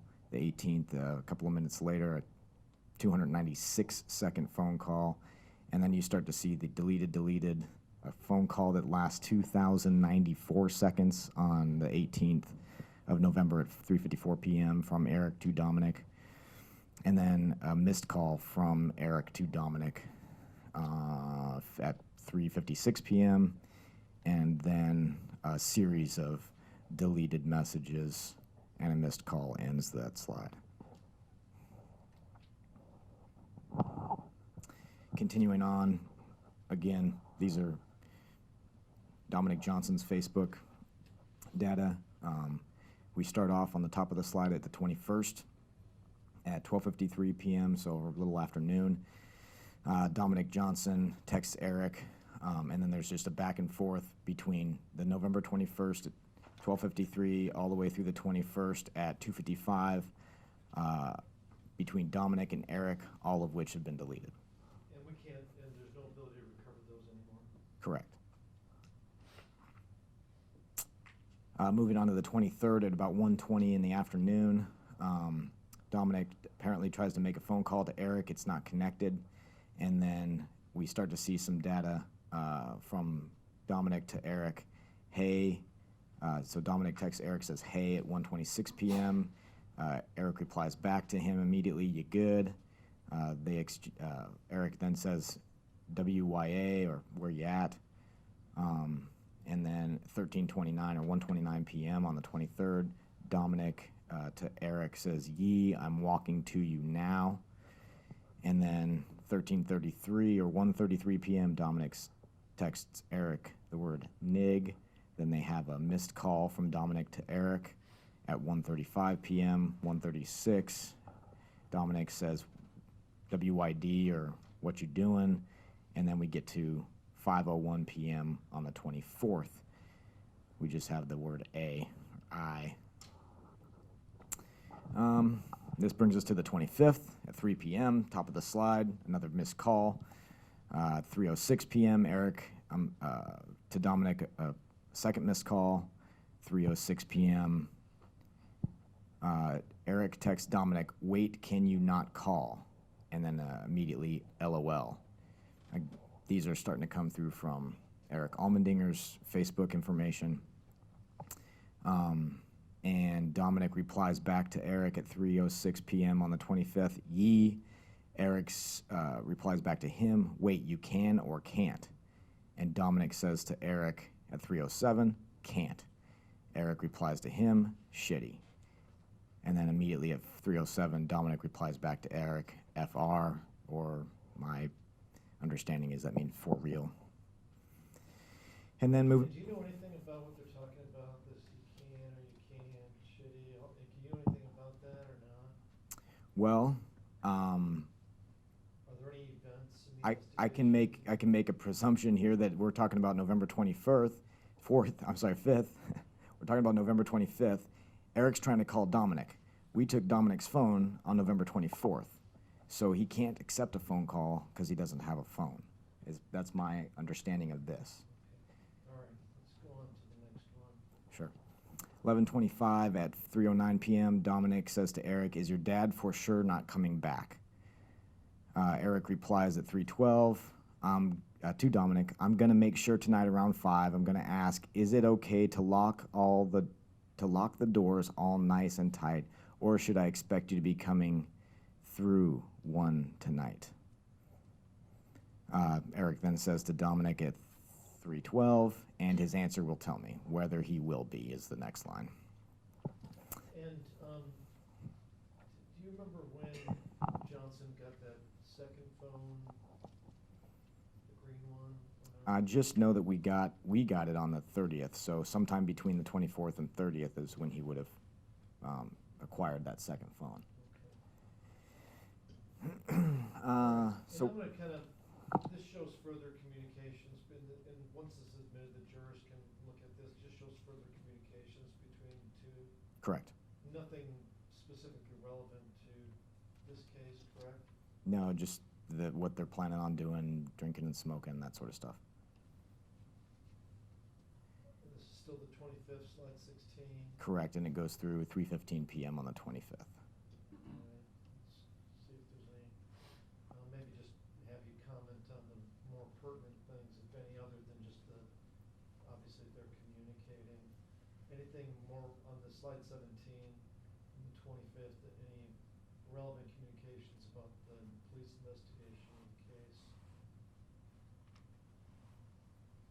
Nothing on this side. Looks like they're just trying to arrange that Dominic can come over without Rodney knowing about it.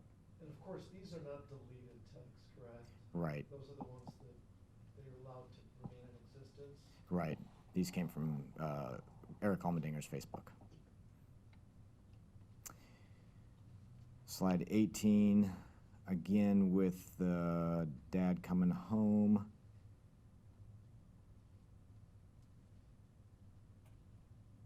More non-deleted texts? Correct. Between the two? Still on the 25th. We're getting to about 7:30 p.m. on the 25th on slide 19.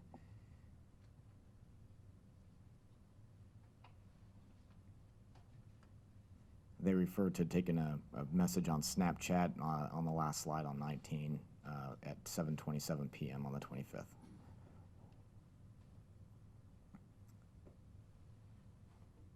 So now we've gone to the November 27th we're starting at 4:59 in the morning. Dominic tries to call Eric. He doesn't get through. So, Dominic tries again at 2:30, texts Eric and says, "Cuz if a nigga violates, we got 100 clips." And Dominic says to Eric, "I cuz."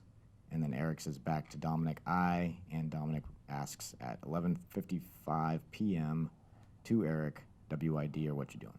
And when Johnson says to Almendinger, "I cuz," is that short for cousin? I believe so. And the stuff before that is just kind of the gang talk? It is. It was typical. Then on the last slide of this PowerPoint, So some phone calls between Eric and Dominic start off at November 28th at midnight. Some text messages, WID or what you doing, back and forth between them. Some more phone calls. And then some sort of exchange about why is it doing that. Eric asks, why is it doing that? And says, ugh. And he ends that one at 2:53 p.m. on 28th. and does this exhibit, does it show there were continuing communications between Johnson and Almendinger during the course of this investigation and specifically after November 13th, 2016? Yes. Thank you. Good. I think this might be a natural place to stop for the day, Judge. Okay, members of the jury, we'll go